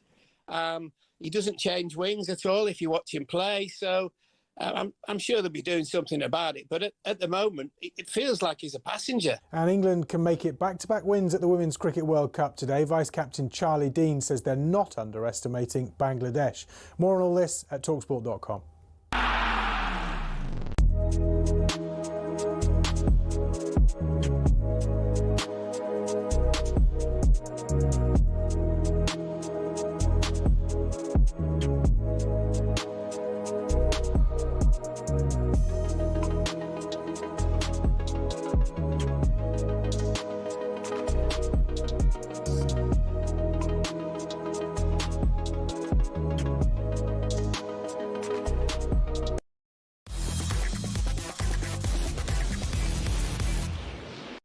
It's showtime on talkSPORT with BetMGM.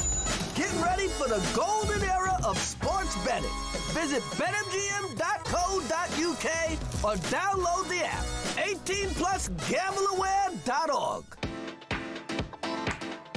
We're joined by Matt Gibson from BetMGM. We're going to look at a variety of odds around a variety of different sporting issues. And I'm delighted to say, Matt, that it's now moving on apace. We're going to find out sooner than later who's going to take over from Russell Martin. You heard earlier from Jermaine Defoe. He would carry the bags of whoever's going to take over at Ibrox. He would head up there himself if he could, if he was invited. So it's a big talking point at the moment. Who are the runners and riders? Yeah, morning, gents. We obviously covered this a little bit yesterday. Steven Gerrard's still top of the market at 6-4, but as mentioned in the news just then, mixed messages as to whether that actually may play out. In behind him, gents, Sean Dyche at 5-2, Danny Roll at 11-4. Someone who's come flying in the betting. We didn't have a price for him yesterday. He's entered the market at 6-1. Mark van Bommel. Led Antwerp to a division title in 2023, stopping Bruges, winning 4 on the spin. He's managed in Holland and Germany, albeit managing up in Glasgow at a struggling Rangers side is probably a different proposition. And we mentioned him yesterday, fellas. Gary O'Neill was 33-1 yesterday. We've seen some money on the table for him, lads, into 14-1 for the former Bournemouth and Wolves man. Yeah. Stevie G is top of the market at 6-4. If that doesn't happen, there's plenty of runners and riders in behind. And I don't know out of the people who mentioned who you guys think will be a decent replacement. Well, I mean, when you and I spoke to Van Bommel some weeks ago, Simon, and he told us then, Matt, that he had been in the frame for the job, but ultimately it went to Russell Martin. So he's been through the process before, and he might well go through it again. Yeah, I mean, we didn't even have a prize for him yesterday. He wasn't in the frame. He's come flying in at 6-1. So you got to respect the interest in, and his record abroad is pretty good. Whether that translates into a pretty hostile Glasgow atmosphere we may find out. Simon mentioned earlier on, and he is factually correct. He always is. The other day en route to Glasgow, you and I bumped into Rafa Benitez at Heathrow. We might get a price on him in a second, Matt. But Simon, the bottom line question from me to you is this. Would there be enough in the project and in the package, financial and otherwise, that the 49ers may or may not offer Rafa for him to say yes to it? Depends if you want a good manager. I mean, if you want a top manager, you have to pay them the wages that a top manager gets. I mean, there's not restriction upon Rangers in terms of PSR. So they're not governed by certain restrictions. They're governed by the debt the depth of the owner's pockets. Now, whilst I have my issues in the past with Rafa Benitez, I think he was wrong to operate the way he did with Mike Ashley. I know that there was a general vilification, but if he didn't want to work for Ashley and he didn't like him, he should have left rather than play the media card and play the fan card. That was my fundamental objection to him. I also thought it was a flawed decision to bring him into Everton because of his association with Liverpool. But there's no doubt he's one tier off the elite managers. You know, he hasn't. Ultimately, his last job at Celta Vigo wasn't particularly successful. But I think if you put someone like Benitez into Rangers, if they wanted to write a cheque out for Benitez, then you'd be not too far away from being successful, because I think he knows his way around. He's a very, very capable operator. I doubt it will happen because Rangers won't want to pay what Benitez wants in his salary. But that depends how serious you are about wanting to be successful. Is he a name on your list at the moment, Matt? He is. He's quite a price at 25-1, but after Simon's glowing recommendation there, we may see some money for him overnight. He could very well shorten. Nothing would surprise me. The weekend's EFL action provided its usual mix of highs and lows, not least at Hillsborough. New Championship leaders Coventry thrashed Sheffield Wednesday 5-0. What's your thinking now? We talked about managers just then. What a job Frank Lampard is doing, lads, here. Like, he took over them last season when they were in 17th, I think. Got them into the playoffs. All right, they were tipped out by Sunderland, but over the two legs, they were probably the better team. Just didn't quite score the goals. And then this year, they are the big market movers to win the division. 12-1 before a ball was kicked, all the way into 12-5 now. Put that into context. Sheffield United were 8-1 to win the division. They're now 8-1 to go down. I don't think there's another club in the English Football League that hasn't lost a game. I might be wrong on that, but Coventry have started this season absolutely on fire, and the beating decent teams around them, the thrashing weaker teams, as discussed at Hillsborough. We've seen some money for them. They look like the ones to beat in this division, don't they? I think there's never been any doubt that Frank can do it, and do it certainly at Championship level. This is it. I mean, that's why there's a doubt that he can get teams out of the Championship, because he didn't get Derby out of the Championship, did he? What he did was he got them into the playoffs and they lost, and played very well to, I think, beat Leeds in the semi-final, which in that memorable semi-final with all the atmosphere that went with it and all the backstory of Spygate and whatever else. Yes. But there's a doubt of whether Frank can manage in the Premier League. The fact he's gone into Coventry, that Mark Robbins had historically done a pretty decent job on. The new fellow in there, the new chairman, has had a relatively good run, hasn't he? Everything has come to cup semi-finals and playoffs and so on and so forth. So I wouldn't be surprised if Coventry get promoted. Then the question becomes whether Frank can manage in the Premier League. Yeah. Some would say that the job he did at Chelsea in the first season was a decent job. I think they would have got relegated at Everton if Frank had stayed.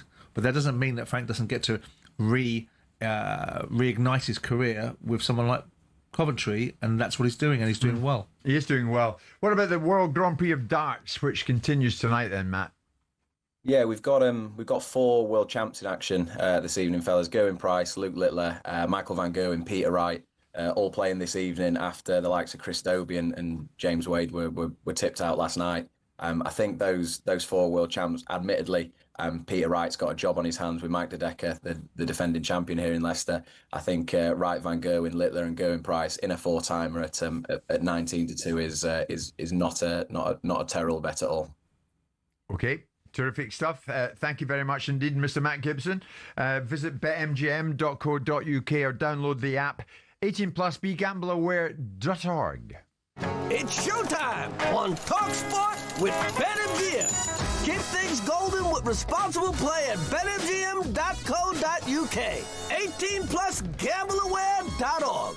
We're in the grip of the Women's Cricket World Cup. It's England against Bangladesh in India, and Sam Ellard can bring us right up to date. Sam. England winning the toss, bowling first, and a good start for England with the ball. Bangladesh after 18 overs, 69 for 3. England had 2 wickets in the first 5 overs, 1 for Bell, 1 for Smith. The third wicket partnership took the score from 25 for 2 to 59 for 2, but then Sophie Eccleston struck an absolute beauty to dismiss Supta for 30, a wider ball that spun away from the right-hander. There was a little bit of extra bounce as well, the ball taking the outside edge. A good catch behind the stumps for Jones. So now it's Sabana and Shauna at the crease of Bangladesh, looking to try and build some sort of partnership. There's plenty of turn out in the middle. England's bowlers well and truly on top. 18 overs gone, Bangladesh 69 for 3. Sam, thank you very much indeed. I mentioned earlier it was a Legends of Football dinner last night in very posh Mayfair here in London. And amongst the great and the good who were there from the world of football, one Wayne Rooney. I had a chat with Wayne. You'll hear that next. We're live in talkSPORT with Selco, where the trade goes.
Boxing update on talkSPORT with DAZN, the global home of boxing. Sign up now at dazn.com/boxing. Now, this Saturday, an explosive clash in Sheffield takes place as two knockout kings, Allen and Makhmudov, look to move one step to a big-name matchup. And later that night in Philadelphia, Ennis makes his debut at 154 pounds against the IBO world champion Usman Lima. Watch live this Saturday only on DAZN. Some strange goings-on in the world of football regarding Watford. It's understood that Watford on the brink of sacking the manager Paolo Pezzolano, as we understand it here. Pazzolano was only appointed in the summer, but he's won only 3 of his 9 championship games in charge. Former Hornets boss Javi Gracia, the leading contender to replace him, and it's expected, in fact, that the club will appoint Gracia later today. He's expected to fly in. Quite remarkable, isn't it, Simon? He would become the 22nd manager of the Pozzo Rain at Watford. Talk about that revolving door. It's in full swing again down at Vicarage Road today. Wayne Rooney was one of those who pitched up at the Legends of Football dinner last night here in Mayfair in London. And of course, we know with Wayne, he's tried his hand in the world of management of late. But by his own admission, he suffered some fairly turbulent and troubled times during that. I asked him what he thought of the actions of some of the Rangers fans we saw on Sunday night after Rangers drew 1-1 at Falkirk. And it all ended in acrimony towards Russell Martin and indeed Russell Martin's sacking. This was Wayne. It's a difficult one. It's their club, and I'm sure Russell Martin will say himself it didn't work out. The results weren't good enough. I know I've been through that, and it's not easy, and it's a lonely place to be when that happens. But yeah, sometimes they can go too far, but that's probably lost out of the game, the passion. And you don't want to overstep the mark, but you want to see a bit more passion in the game, and it's sad for him. I wish him all the best, and I'm sure he would come back. He's a fantastic manager, coach. I've coached against him, and really good coach, and sadly he just hasn't found that right club in Rangers. It all comes down to the fact, Wayne, and you know this, you must win. And he wasn't winning football matches. It was as simple as that. Yeah, especially in Scotland, no disrespect to the team, but Rangers and Celtic. And if you're Rangers managing, you're not winning, then the pressure's going to be on. And unfortunately, he's lost his job. And that's the way it goes. We're seeing it with rumours about other managers who haven't been in the job for long. And, unless you're winning, you're always in danger of getting sacked. You were at the very, very top for so many years as a player, and then you move into management. When bad news comes, what's the worst aspect of it? Is it your ego that's bruised? What is it? You want to do your best, and you try and do your best, and sometimes it's not good enough. I probably should have listened to Simon a bit early. You give what you can, and if that doesn't work, then you'd either get up and go again, or you find another path. It is difficult, and that's life. Do you find it crazy that questions are being asked about Ange Postecoglou after 7 games? I seen his interview today. I don't know if he done today or yesterday, but I watched his interview and I thought it was a real class interview. And I like Ange. I think he speaks well. He's honest. But again, like Russell Martin, if the results don't come, the Forest fans don't seem to have taken to him. That can bring pressure. Tell me this: are you itching to get back in?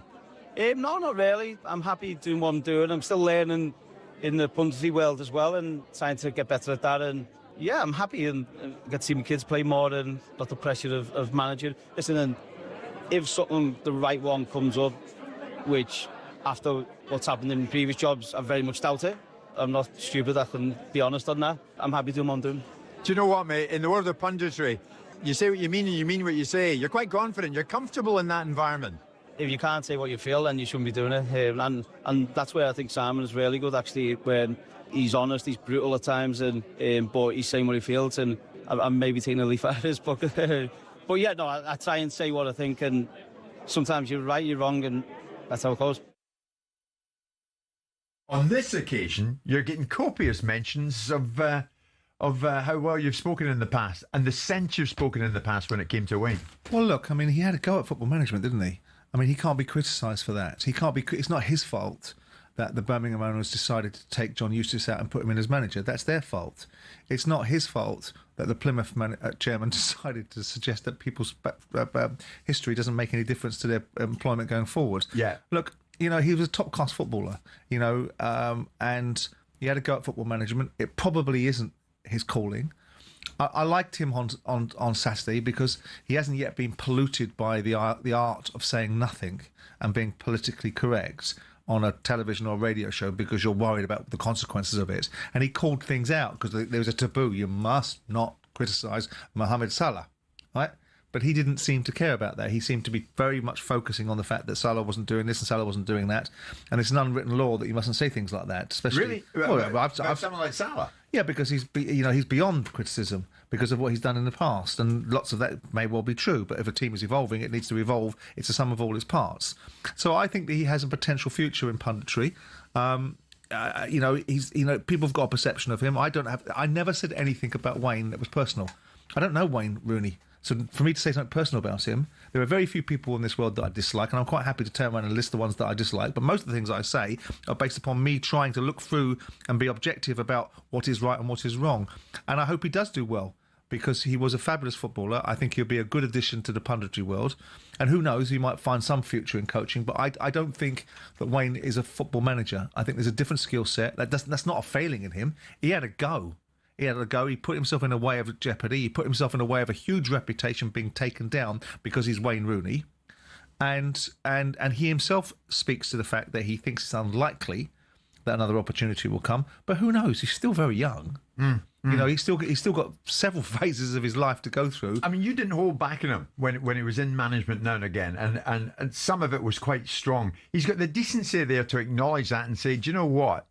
Now that I think about it, some of the things Simon said, he was right. But I don't think I said anything personal about him. I didn't say he was stupid. Or you said a few things about his personal life. No, I didn't. I said, maybe away from the field. No, I didn't. I criticised some of the things he did. I criticise his behaviour because I think it's not unreasonable to say that as a manager of a football team, perhaps you shouldn't put yourself in certain situations that he put himself in. I didn't put him there. It wasn't untrue what I said. So it wasn't a criticism. It was an observation based upon the fact that as a leader of a team, you have to be beyond reproach. You can't be one of the lads. You can't do things that ultimately you might have been able to get away with and probably wouldn't even be able to get away with as a footballer, let alone as a manager. There was nothing malicious about it, nothing untrue about it, nothing set in a particular agenda. I wanted Wayne Rooney to be successful based upon Wayne Rooney's talent, not Wayne Rooney's name. And the argument that gets advanced by lots of managers is some of these guys get jobs because of their names. And there's a truth behind that. There's an element of truism about that some of these opportunities that are given to the Lampards and Rooneys of the world may not be given to other managers, including ethnicities in that conversation, which I often rail against, but I understand some of their argument. The fact of the matter is that my observations upon Wayne were seeded in fairness, and I was happy to be challenged on them, happy to be put back in my place. Tragically, for the Plymouth owner and for Wayne, they weren't able to, were they? You say you were happy to be challenged on them, but you didn't take his call when he tried to call you. No, I missed his call. You missed his call. I missed his call. I wasn't That's quite. right. I wasn't. And then I got it at the neck of I wasn't like you, like a little kid at Christmas in Aladdin's cave, because I had Wayne Rooney calling me. Hardly. He was on to have a serious tilt at you. I doubt it. No, but listen. But well done to him. Exactly. I think on Saturday on Match of the Day, I thought he came across really, really well. Yeah. And I'll tell you this, Simon, we're going to hear from Alan Shearer in the final hour. There were some serious names pitched up at that Legends dinner last night in London. But when Rooney walks in, he attracts a lot of attention. He's still regarded as one of the greats who has played the game in this country. I mean, he was up until a recent time. England's greatest goal scorer. He's Man United's top goal scorer. Yeah. You don't get to play for Manchester United for the period of time that he did. Yeah. Without being one of the best players in the country. He's not someone that goes on talkSPORT and boasts about scoring the second ever goal at the new Wembley wearing white boots. He wouldn't do that. No, because he scored many more other goals. Who did do that? Oh, yeah, you. Oh, that's a fair comparison. You're right, yeah. We are coming up to 12 noon. Thereafter, in the final hour, a lot to look forward to. We'll talk about what it really takes to motivate a team like the All Blacks, New Zealand rugby team. And also, you're going to be hearing from the man I just mentioned, Alan Shearer. None too happy about the way Isak decided to leave Newcastle. A lot going on, and we're over it. It's 12 noon this Tuesday lunchtime.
talkSPORT Sports Update, powered by the Nissan Van Range.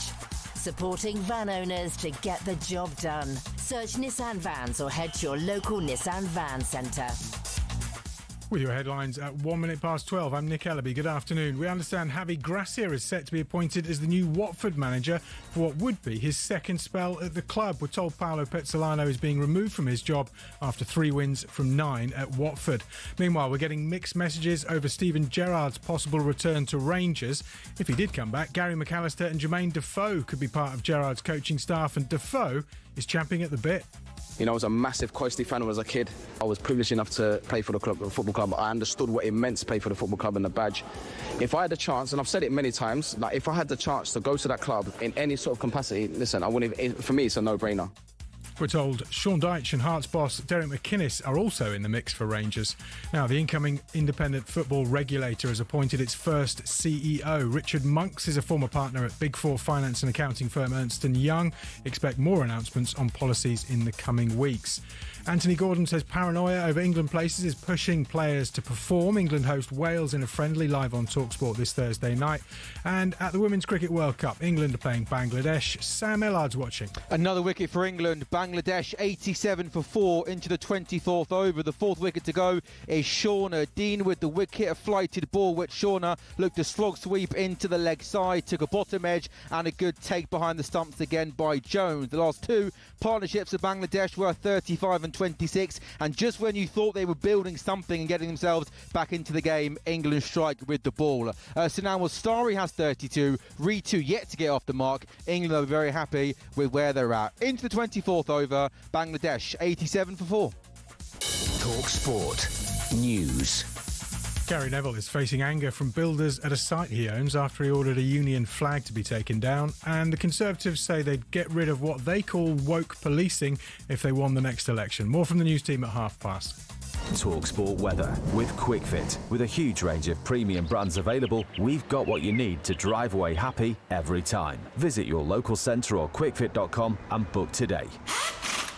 Rain across Scotland and Northern Ireland moving into northern England, mostly dry elsewhere but cloudy.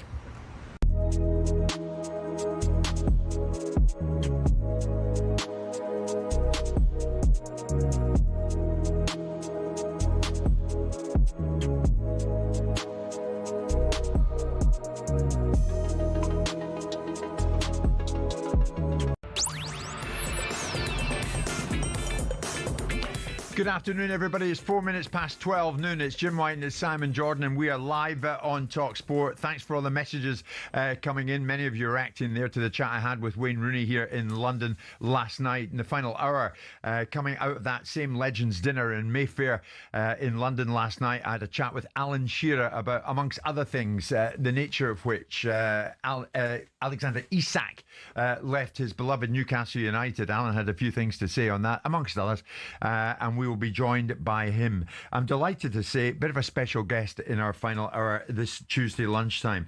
We're joined in studio by Gilbert Enoka. Who is Gilbert Enoka? I'll tell you who. A mental performance coach whose approach has been used at the very highest level of all sport, working with teams in football, in basketball, netball, and perhaps most notably with the All Blacks rugby team. Gilbert spent over 2 decades working in the New Zealand rugby setup, and he played a considerable part in their back-to-back World Cup successes in 2011 and 2015. He's also worked in this country advising the likes of Chelsea and the England cricket team. Gilbert's got a new book out, Become Unstoppable, the blueprint from the world's most successful sports team. And I'm delighted to say the very man himself joined Simon and myself in studio. Gilbert, good afternoon. Do I need to speak more slowly? He said to me out there, you're Scottish. That is one accent I struggle with. No, well, thank you for the welcome to start with the two of you. No, you don't have to speak slowly. I understand clearly, but pleasure and a privilege to be on the show today. Brilliant to have you in here. And I don't know about you, Simon, I love the New Zealand accent. I love it. I like Antipodeans, full stop. Yes. So I have a particular penchant. I think they've got a certain outlook and disposition that I've embraced professionally and personally. I've had very, very capable operators working within businesses that I've had that have come from that part of the world. So I have a particular leaning towards your way of thinking and outlook and where you originate from. Right, Gilbert, we all like each other, and that's the main thing. That's very unusual in this studio. Gilbert, here's the thing. The book, Become Unstoppable, the blueprint from the world's most successful sports team. Let's get into this. What was the motivation behind you writing this book? Oh, look, I've spent my life inside pressure cookers, not observing them, but living them. And I wanted to, when I'd finished working with the All Blacks, I wanted to put together some of the lessons that I've learnt that can help people get better at getting better. And everyone has pressure moments, whether you're a parent, whether you're a leader, whether you're in business, whether you're in sport. And so I wanted to get a collection of stories and lessons that can help people to manage those moments better. You're an intriguing character. Let me put this to you. Leadership and mentality. These are two topics you and I speak a lot about, Simon. Leadership and mentality. Gilbert, how much of that can be taught against how much needs to be already built into an individual? Oh, look, I get asked that question a lot. A lot of people ask me about Richie McCaw. Was it nature or nurture, you know? What I've learned from my passage inside sport and in business is that when the leader improves, everyone gets better. And more, I think, is taught than actually you're born with. Richie was more made than born. You know, he went through the furnace as a All Black captain when we had some challenges. And once you understand that leadership is more personal than positional, so you lead from who you are, not where you sit. And once you actually understand that, then managing your way through that teaches you the fact that there's a lot to be learned and a lot to be embraced from the lessons and the different encounters you have. Is Richie McCaw, I mean, for those who don't know, Simon, you of course know, standout All Black captain, absolute standout. Is he the standout guy in your eyes? Look, I think he's a standout captain. And in my experience, you've got a guy like Dan Carter, he was a fly half, and he's a standout performer of all people, like best performer by half. Kevin Mialamu, the best team man, you know, cultural man by heart. Richie McCaw, standout captain, and forged through the furnace of high performance moments that he just had to master. Some he didn't, but the further he went on his career, the more he did. So give us some examples, Gilbert, of techniques that you identify and you use within a sporting environment such as the All Blacks. I mean, what did you do with them? How did you work with them? Oh, look, I think it all starts with the leader. So once you understand that if it's not right at the top, it's unwinnable down below, you know. And I notice over here in your football, you know, it's not out at the top. It's not right at the top. They chuck them out, you know. But we spend a lot of time working on the leaders to do that. The culture is a big part of it too, you know, like unless that's tight, you'll never enable yourself to achieve the things you can. So we spend a lot of time on ensuring getting the me right and the we right. So, you know, in all the great teams I've been involved with, we trumps me. With the new generation, I think we've learned to understand that me must serve we, but we then strengthens me. And if you get that circularity, then you create a momentum which takes you towards great. And in the mental performance area, you know, we're quite often told, just do the next task and concentrate on the next task and you'll get the job done. I think there's a missing step for a lot of people in that. I tell people that you can only win when your mind is stronger than your emotions. And once you understand that, you can't stop your emotions. So if you tell people just to concentrate on the next task, but they haven't steadied their emotions, then it's a problem. And all their energy and effort's all over the place and becomes frantic. So steady the mind, shrink the moment, become techniques that we use for people to manage those moments that really matter when the game's on the line and we want to achieve things that enable the team and ourselves to be successful. Gilbert, you probably know the man I'm on with every morning, sitting beside you here, Simon Jordan, owned a football club. The football club was Crystal Palace. In your time there, did you employ sports psychologists? Yes and no. It's not something I'm hugely wedded to, but it's not something I'd turned my nose up at it. You know, I think the leadership, some people are natural leaders. And that's the difference between people suggesting they've been born or they've been nurtured. I think there are a natural a propensity for certain people to lead. But I think ultimately leadership manifests itself in all kinds of guises. And sport and business are very different in their requirements of leadership. But it's about setting standards and then reinforcing those standards and managing those standards. And people often in society set themselves a low standard and manage to achieve it. That's easy. Right? It's about setting high standards and raising the bar. And often in a high tide, all boats rise. So it's absolutely right. He talks about football managers being fired.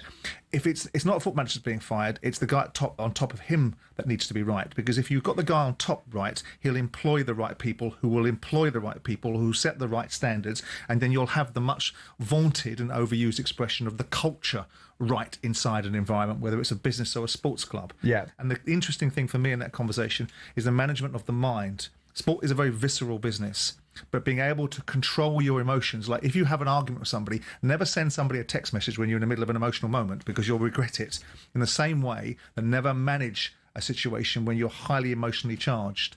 Being able to control that, to have that extra second in your mind that's been generated as a result of basic disciplines and basic leadership principles will separate the great from the good. Yeah, and you've worked with some, and you like that, you're saying to Simon Gilbert, you've worked with some of the very best. I was fortunate enough to meet in South Africa, would you believe it, Richie McCaw, and he was so impressive when I met him. I met some of the other All Black boys as well.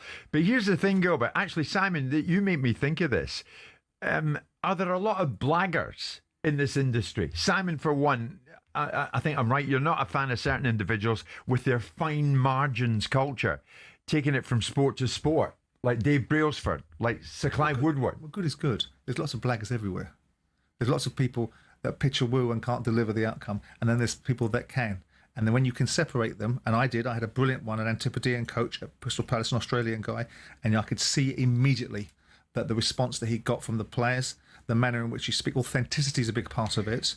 You know, there's an old expression that BS baffles brains, and it can be done very easily in that space. Yes. Yeah. But Gilbert takes his knowledge and his expertise from sport to sport. Sure. You didn't like that when Sir Clive did that. No, I didn't. When he went to Southampton. That's not true. That's not true. You know where I'm going with this, Gilbert? That's not true. Yeah. Go on. It's not true. I didn't rate him.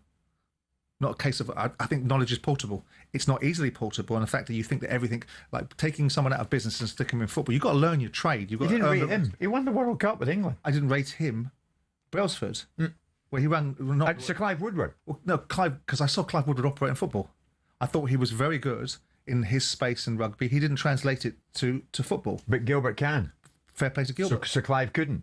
In my view. So how do you do it? Oh, look, there were a couple of things in that conversation. I love what you said about the standards. I kind of like that word more than I do values. People bandy values around, but, you know, in the All Blacks we had the modus operandi was very simple. 2 ways of doing things. 1, the right way. 2, again. And once you've got that as a standard, then that's it. And if you fall behind that, then it's a problem. And what comprises of the right way? What are the ingredients? Winning the moments that matter. Not all moments in time are equal. You don't have to be at your best every day. You just got to be at your best when your best is needed. And in those moments, you've got to apply yourself for hours of training to enable yourself to do what's required to win it. It's never pulling a rabbit out of the hat. It's always just doing the basics brilliantly. A lot of people think you've got to do something superhuman to do it. You don't. You train hours and hours and hours for that one moment you get in a match where the outcome will normally determine what actually happens for the game. And the players, the great players, put their hand up and say, I want that to be me. And they spend hundreds of hours practicing their basic skills so that they won't let them down in those moments.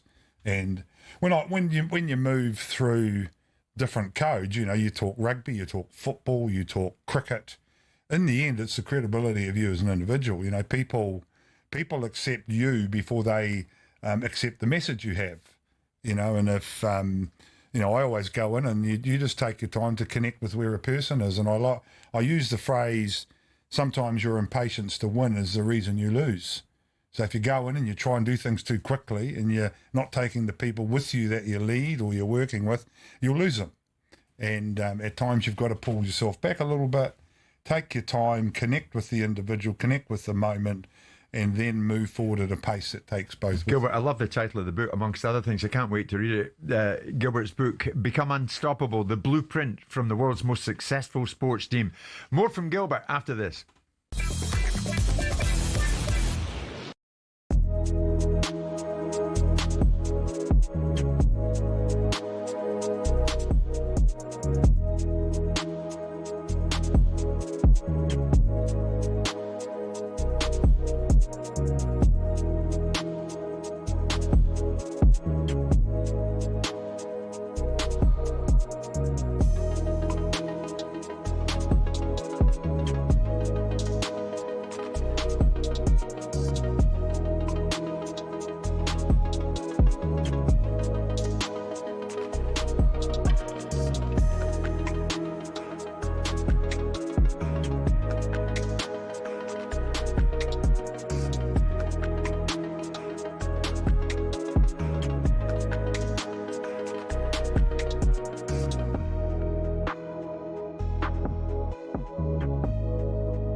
Okay, it is Jim White and it's Simon Jordan. It's Tuesday lunchtime, joined by a special guest, and he's having quite an impact, I can tell you. Some of the messages coming in, you are out there in your numbers, and you're loving what you're hearing from Gilbert Inoka, mental performance coach, that amongst many other things. But this man has worked with the very, very best, and I mean the best.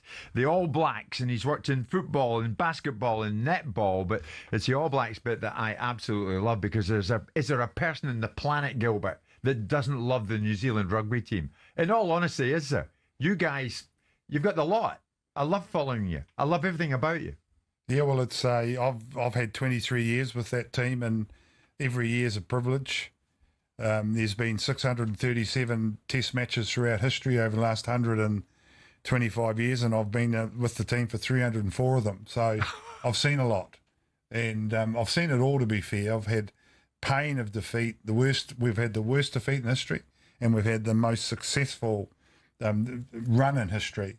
And it's just given everything, and it's taught me so much. And what does it mean to any New Zealander pulling on that shirt? I've never met a person who has been presented with the jersey that doesn't end up in tears. They normally grab the jersey and they put it into their face and they sob, because it's a boyhood dream for everybody to one day wear that jersey, and when that moment arrives, it is overwhelming, and it is supremely proud to watch people and to witness those moments. Overwhelming, though. In some sports, and some people have found that the weight of the shirt is just too much. Yeah, I think expectations can weigh a person down, or they can free them. We talk about the fact that pressure isn't the enemy at that level. Pressure's the arena. And once you understand, it's not about rising above pressure. It's actually getting inside that bubble and understanding that pressure is the lifestyle for any athlete working in that environment, and that there's a set of skills. Just talking to Simon about, the skills that he was talking about that you can use to navigate your way inside that bubble. Accept the discomfort, love the discomfort, and then just know that you've got tools that can navigate your way around to release the talent that you have to deliver what's required in that moment. Gilbert, pre-match, the haka is a big thing, not just for the players, but for the New Zealand fans. Culturally significant for the All.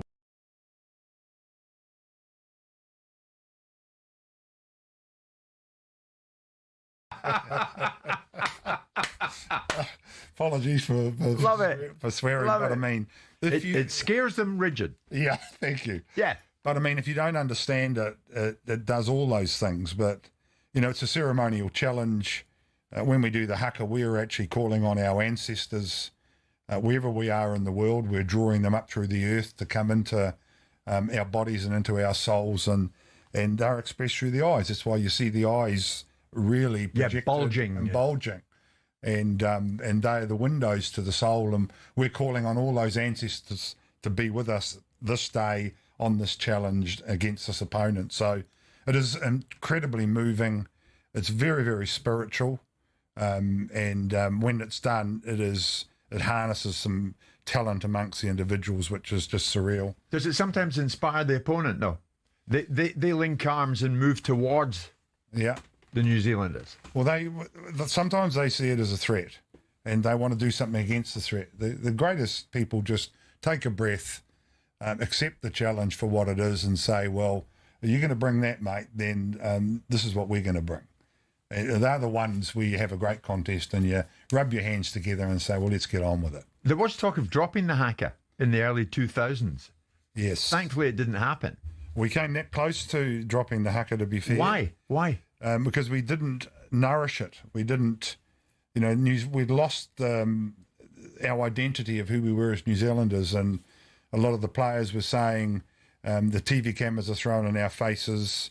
All I want to do is get the haka over and done with. And the non-Māori people always said it's not for us anyway. It's just for the Māori people. And that told us that we had a crisis of identity. We didn't know who we were, and we didn't know what we stood for as New Zealanders and All Blacks. And once we explored that identity, and we understood that no matter whether you're Māori, whether you're Pākehā, whether you are Fijian, Tongan, Muslim, atheist, your blood's red. and you combine that with the black of the jersey and the silver fern, and when you put that jersey over yourself, you represented the All Blacks in Aotearoa, and that's how the new haka was born, Kapa Opango, surging massive black. And anything you don't nourish, it's like a plant. It wilts and it withers and it can die on the vine. And we had not nourished it, we hadn't watered it, we hadn't educated the current generation, came close to losing it altogether. Gilbert, I want to throw this at you, and we're just going to put this in here because it's kind of the moment. And it follows on to my initial question to Gilbert: how far can setting the right mental approach take you in the sporting scene? Now, stick with me on this, Gilbert, because there's a man at Nottingham Forest at the moment who's only 7 games in. He hasn't won a match. Ange Postecoglou is the Australian manager of Nottingham Forest, and he can't get a win at the moment. And he was asked yesterday by the media, well, can you turn this around? And this was his response. No, it's a lost cause. I mean, it's seriously, what's wrong with something being hard? Seriously, what's wrong with it? Why does everything have to be so, why do we want everything just delivered, nicely packaged? I'm sure your parents had a struggle in their life, right? And they didn't give up. You may have even been a lost cause at some point, but they didn't give up on you, right? So what I'm saying is, no. But what I'm saying is, right, I'm not having a go at you, please don't take it that way, is that, you know, it seems to be these days that as soon as something goes wrong, that's it, it's wrong, we'll change it, break it up. Like, everything that needs kind of something fixed is invariably going to go through a tough time. So, Gilbert, Andrew was asked at the top there, and Simon was just explaining it. You know, can you turn it around? And somewhat sarcastically, he said, nah, mate, no, it's a lost cause. Is that the right way to approach a media onslaught like that? Well, my first impressions, I love the authenticity. He was genuine, he was speaking from the heart, and he was telling it like it was in terms of how it was experienced for him. And too often in those positions, you get people who give a political response. That formulaic answer. Yeah, exactly. And it is hard. You know, there's, and you can't change what it is. It is what it is. But you can only move what's ahead of you. And sometimes, you know, I've learned that it's sometimes good not to take on the mountain, just move the next rock. And so what he has to do is identify what moving that next rock is, do that, and if that's successful, move the next one. And because you can't change what has happened before you, but with that right approach where you lean into it, you don't actually shy away from it, and you get connected with those around you, and you just control what's in front of you, and you never know, one little wee rock you move might create the impetus to give you the positions you need to move. But Gilbert, there's a fine line, isn't there? I mean, is it all that wise for a manager to be seen to thoroughly take on the media? Like, come on, give it your best shot. Yeah, well, I think, hey, if the team wins, the players get all the plaudits. And if the team struggles, the coach gets all bricks. And all the great coaches embrace that. It's part of the job, part of the role. And he's standing up and saying, well, I'm going to lead you forward. Follow me. And at the front of the queue, and away he goes. And, hey, it's a lonely job in those positions. And I kind of like how he's come out of the boxes and embraced what is the challenge in front of him. Listen, and wish him luck. Wish him luck. Hey, Nottingham Forest has got a Kiwi in it, isn't it? Yeah, Chris Wood. Chris Wood. Chris Wood. Well, he'll save them, mate. There you go. He'll get them out. Chris Wood, if you're listening. Gilbert says, you're the man. You're the man. Before you leave us, tell me about what you've done at Chelsea. You advised them a bit. Yeah, well, Chelsea's interesting. It was, I got called into there to do some work, and it taught me some things, actually.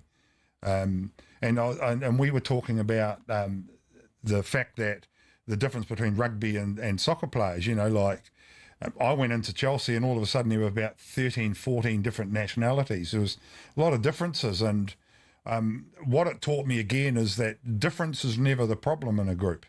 When teams don't function well or move well, it's lack of connection that's the issue. And so once you lose that connection between the individuals and you can't move forward, it becomes a problem because you don't have that connection that's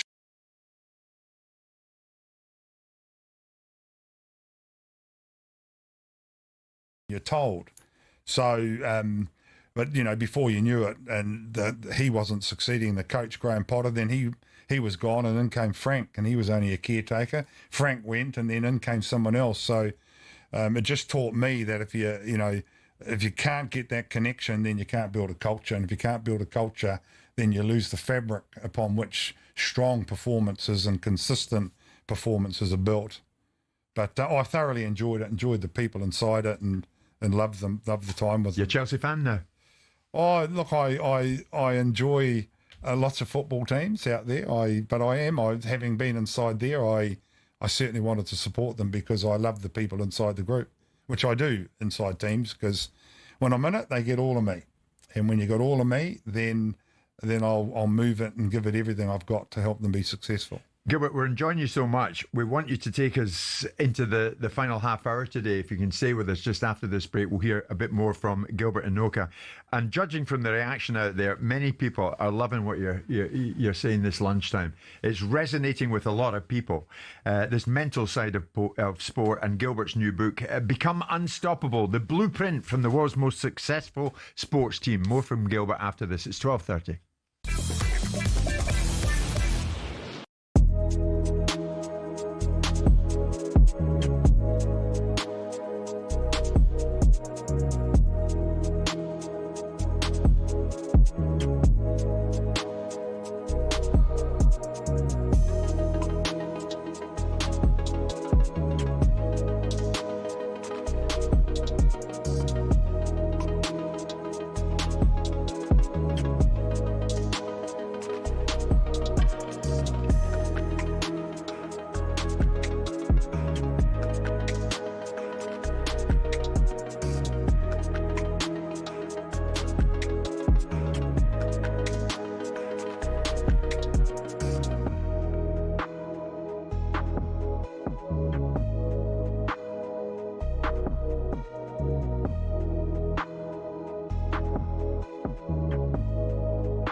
England have just 3 more competitive games before next summer's World Cup. Should Tuchel's men make it, Anthony Gordon knows there's serious competition for places. At this level, you see the squads changing all the time. Players come in, players leave.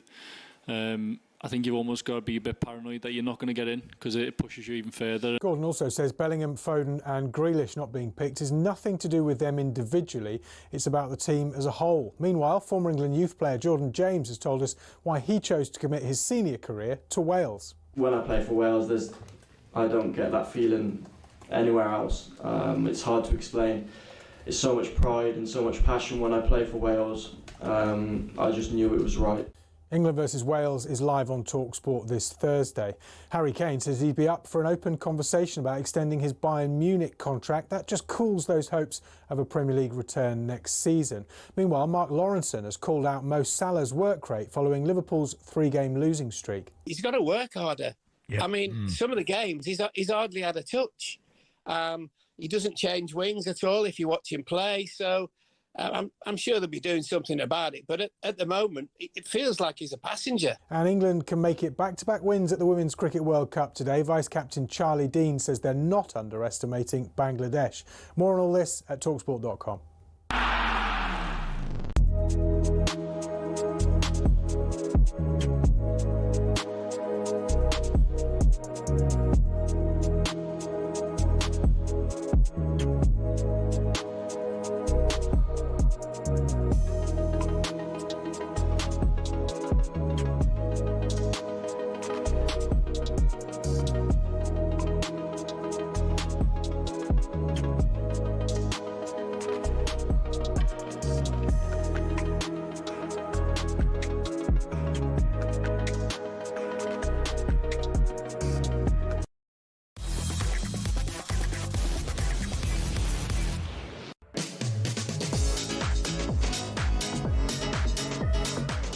It's Jim White and Simon Jordan, and we are live on talkSPORT going into the final half hour today. A lot to get through. You're going to hear from Alan Shearer before we leave you at 1 o'clock, but we make no apologies for it. The reaction this fella is getting has been absolutely brilliant.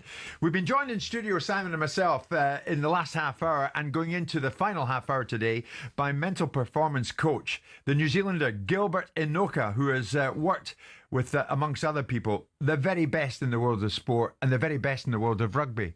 The All Blacks, the New Zealand rugby team, for the best part of 2 decades. So he knows them inside out, and they know Gilbert and his methods inside out. And we've been asking such questions like, how far can setting the right mental approach take you in the sporting sphere? But as well as rugby, Gilbert has also worked with the likes of Chelsea in the world of football and the England cricket team. Gilbert, thank you, incidentally, for the time you're giving us. We kind of held a gun to your head there and said you will stay as we go into the final half hour. But we're delighted that you're doing that. We can't say the word fully on air, but you'll know where I'm going with this. Tell me about your no D-heads policy. You know the one I'm meaning? I do. Are you not allowed to say that? Not really. Apparently not at this time of the day. So you get a rough idea. Yeah. If you shorten the Christian name Richard, so you get that name in your mind and then you put heads after it, you've got a no D-heads policy. What does that involve? Tell me more about that. Oh, look, sometimes in sport you get to certain positions and you want to advance the cause. And I always sort of ask the question, does this need evolution or does it need revolution? It's a question I think a lot of coaches ask. And we got to a stage in the All Black careers back in 2004, 2005. It was quite a long time ago, and we decided we needed revolution. So we had to change our whole leadership model. We had an old hierarchy where the coach was the top dog, and then you had underneath him sort of the captain, then you had the players. So we developed a shared leadership model where we actually developed the leadership group and then the coach, and together the player group and the coach run the team. And to this day, that's how the teams run, and many teams around the world are run that way. And when we got together, that group, we found we were tolerating a lot of behaviours that were not helping the team. What kind of behaviours? Drinking culture, bullying, people trying to put other people down so that they could gain better opportunities to get selected and being kept selected. People would play injured so that they would not lose their jersey. And there were just lots of things happening that were inside a culture of secrecy, inside a culture of me. And so you got a hold of that. Yeah. And I was typical in my early years. Can we develop them? Can we help make them better? Let's not give up on them. And as I've done it longer, we got to a point and we just got sick of it. Some people you can't develop. So you need a big button close to your desk with eject on it. And when you get none of those people, you ask yourself a question: is it a replacement issue or is it a development issue? And the moment it's replacement, hit that button and kick them out. And it just removes so much baggage from the group. It was unbelievable. You didn't make any allowances for the best talent. I'm thinking about what we've seen in football over the years. Maybe Sir Alex at Manchester United made certain allowances for the likes of Eric Cantona. You wouldn't make allowances like that. Yeah, no one's immune. No one's immune to that sort of introspection. But if what you're doing is damaging the team, then you're causing more problems than your talent brings to it. And so, don't get me wrong, you've got a talented person, you give it a fair crack. But the moment they're suppressing the individuality of other people, they just got to go, no matter how talented they were. And you know what? Whenever we did that, the rest of the group just filled that gap within minutes of them going. And it was because it had been suppressed. So it was something that exists right to this present day. Let's move to another example in football. And I'm going to throw this in again, but we want your reaction to it. And basically, my question to you here, Gilbert, would be, is there a fine line between mental motivation techniques and gimmicks? Mikel Arteta, as you know, is the man in charge at Arsenal. And in the past, he's faced, how would I describe it, some ridicule for blasting the likes of You'll Never Walk Alone at the training ground to prepare his team for a trip to Liverpool. He brought in RAF pilots to improve communication. We also have some of his dressing room speech, Gilbert, in Amazon's All or Nothing documentary. And have a listen to what he did here. Have a listen to this. Edison invented the light bulb. Today I want to see a team that is connected, because a bulb by himself is nothing. I want to see a team that is connected with each other and that shines. And you want to transmit to him light and energy and passion and how you play football, and you too the same.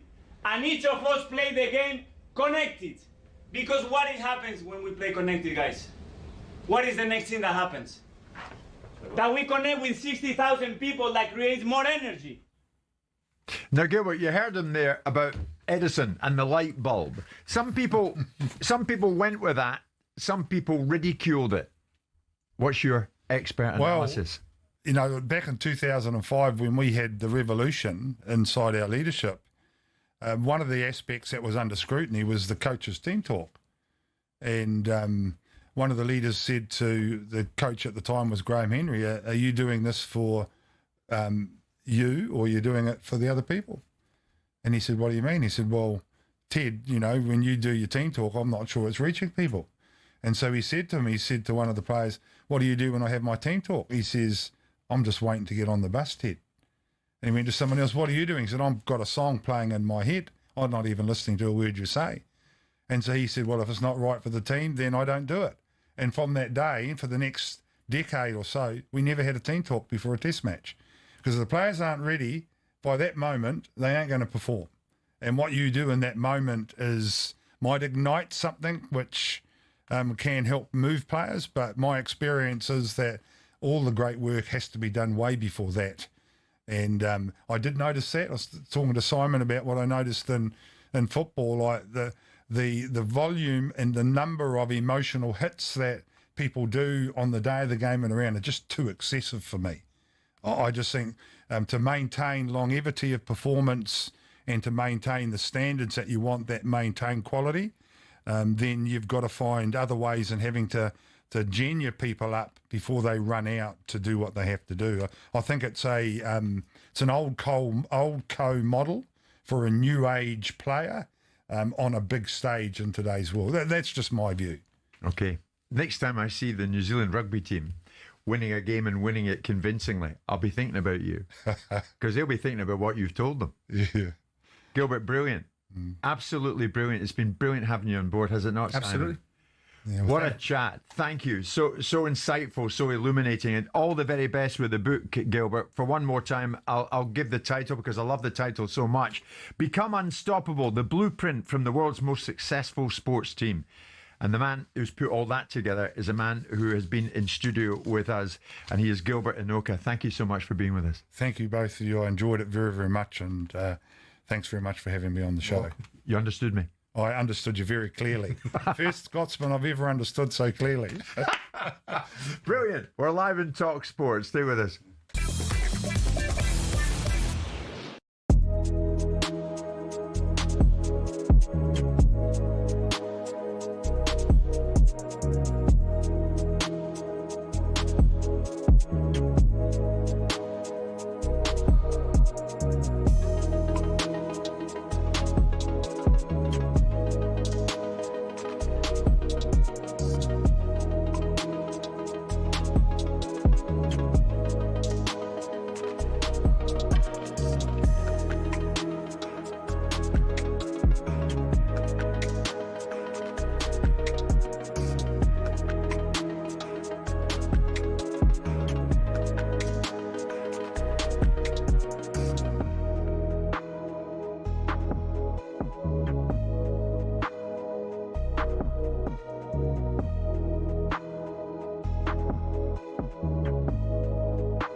Now, we heard earlier from Jermaine Defoe, we heard from Wayne Rooney, two of those who pitched up at the Legends dinner here in London last night, Legends of Football dinner. Another was Alan Shearer. Alan spoke to me, amongst other things, about the way, the manner in which Alexander Isak left Newcastle United. And he spoke a bit about Voltemada's arrival. But first, Alan Shearer gave me his reaction to some of the actions we witnessed in recent days from fan bases and their extreme reactions towards the manager. The manager lost his job. The manager was Russell Martin. Some of them were Rangers fans who acted in a way that many felt was over the top. This was Alan Shearer. Whoever goes into whatever job you're doing, you never ever set out to do a bad job. You always, because of your pride and because of who and what you are and who you represent, you want desperately to go in and do a good job. So it really is sad to see when it gets personal, when it affects families, when it can affect you mentally, because there's no one more that wants to do it better than yourself, want to go out and do well and be proud and do that for an amazing job.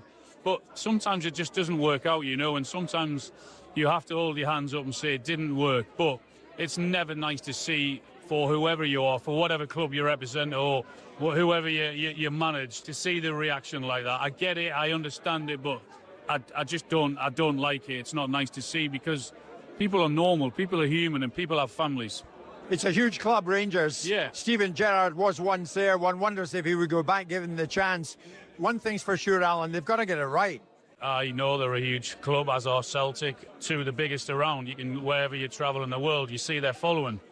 So I understand the hurt, and I understand the demand that for someone to go in there and do a great job. Stephen's been in there before, he knows what it's about. He won the league there. Whether he wants to go back and have another crack at it, only he will know. But Stephen's a great guy and done very well, and I would guess it would have to be in the right circumstances for him, and he would have to believe that he could go and challenge again. I'm glad we have this brief opportunity to chat. Were you disappointed in the way that Isak left your club, Newcastle United? I never have a problem with anyone wanting to leave, and especially to go to an amazing club like Liverpool with the success that they have had. But I think there's a right way to leave, and I didn't, like most people, agree with someone saying I'm not playing and I refuse to play. I don't think that's the right way, particularly when you've got 3 years of a contract behind you.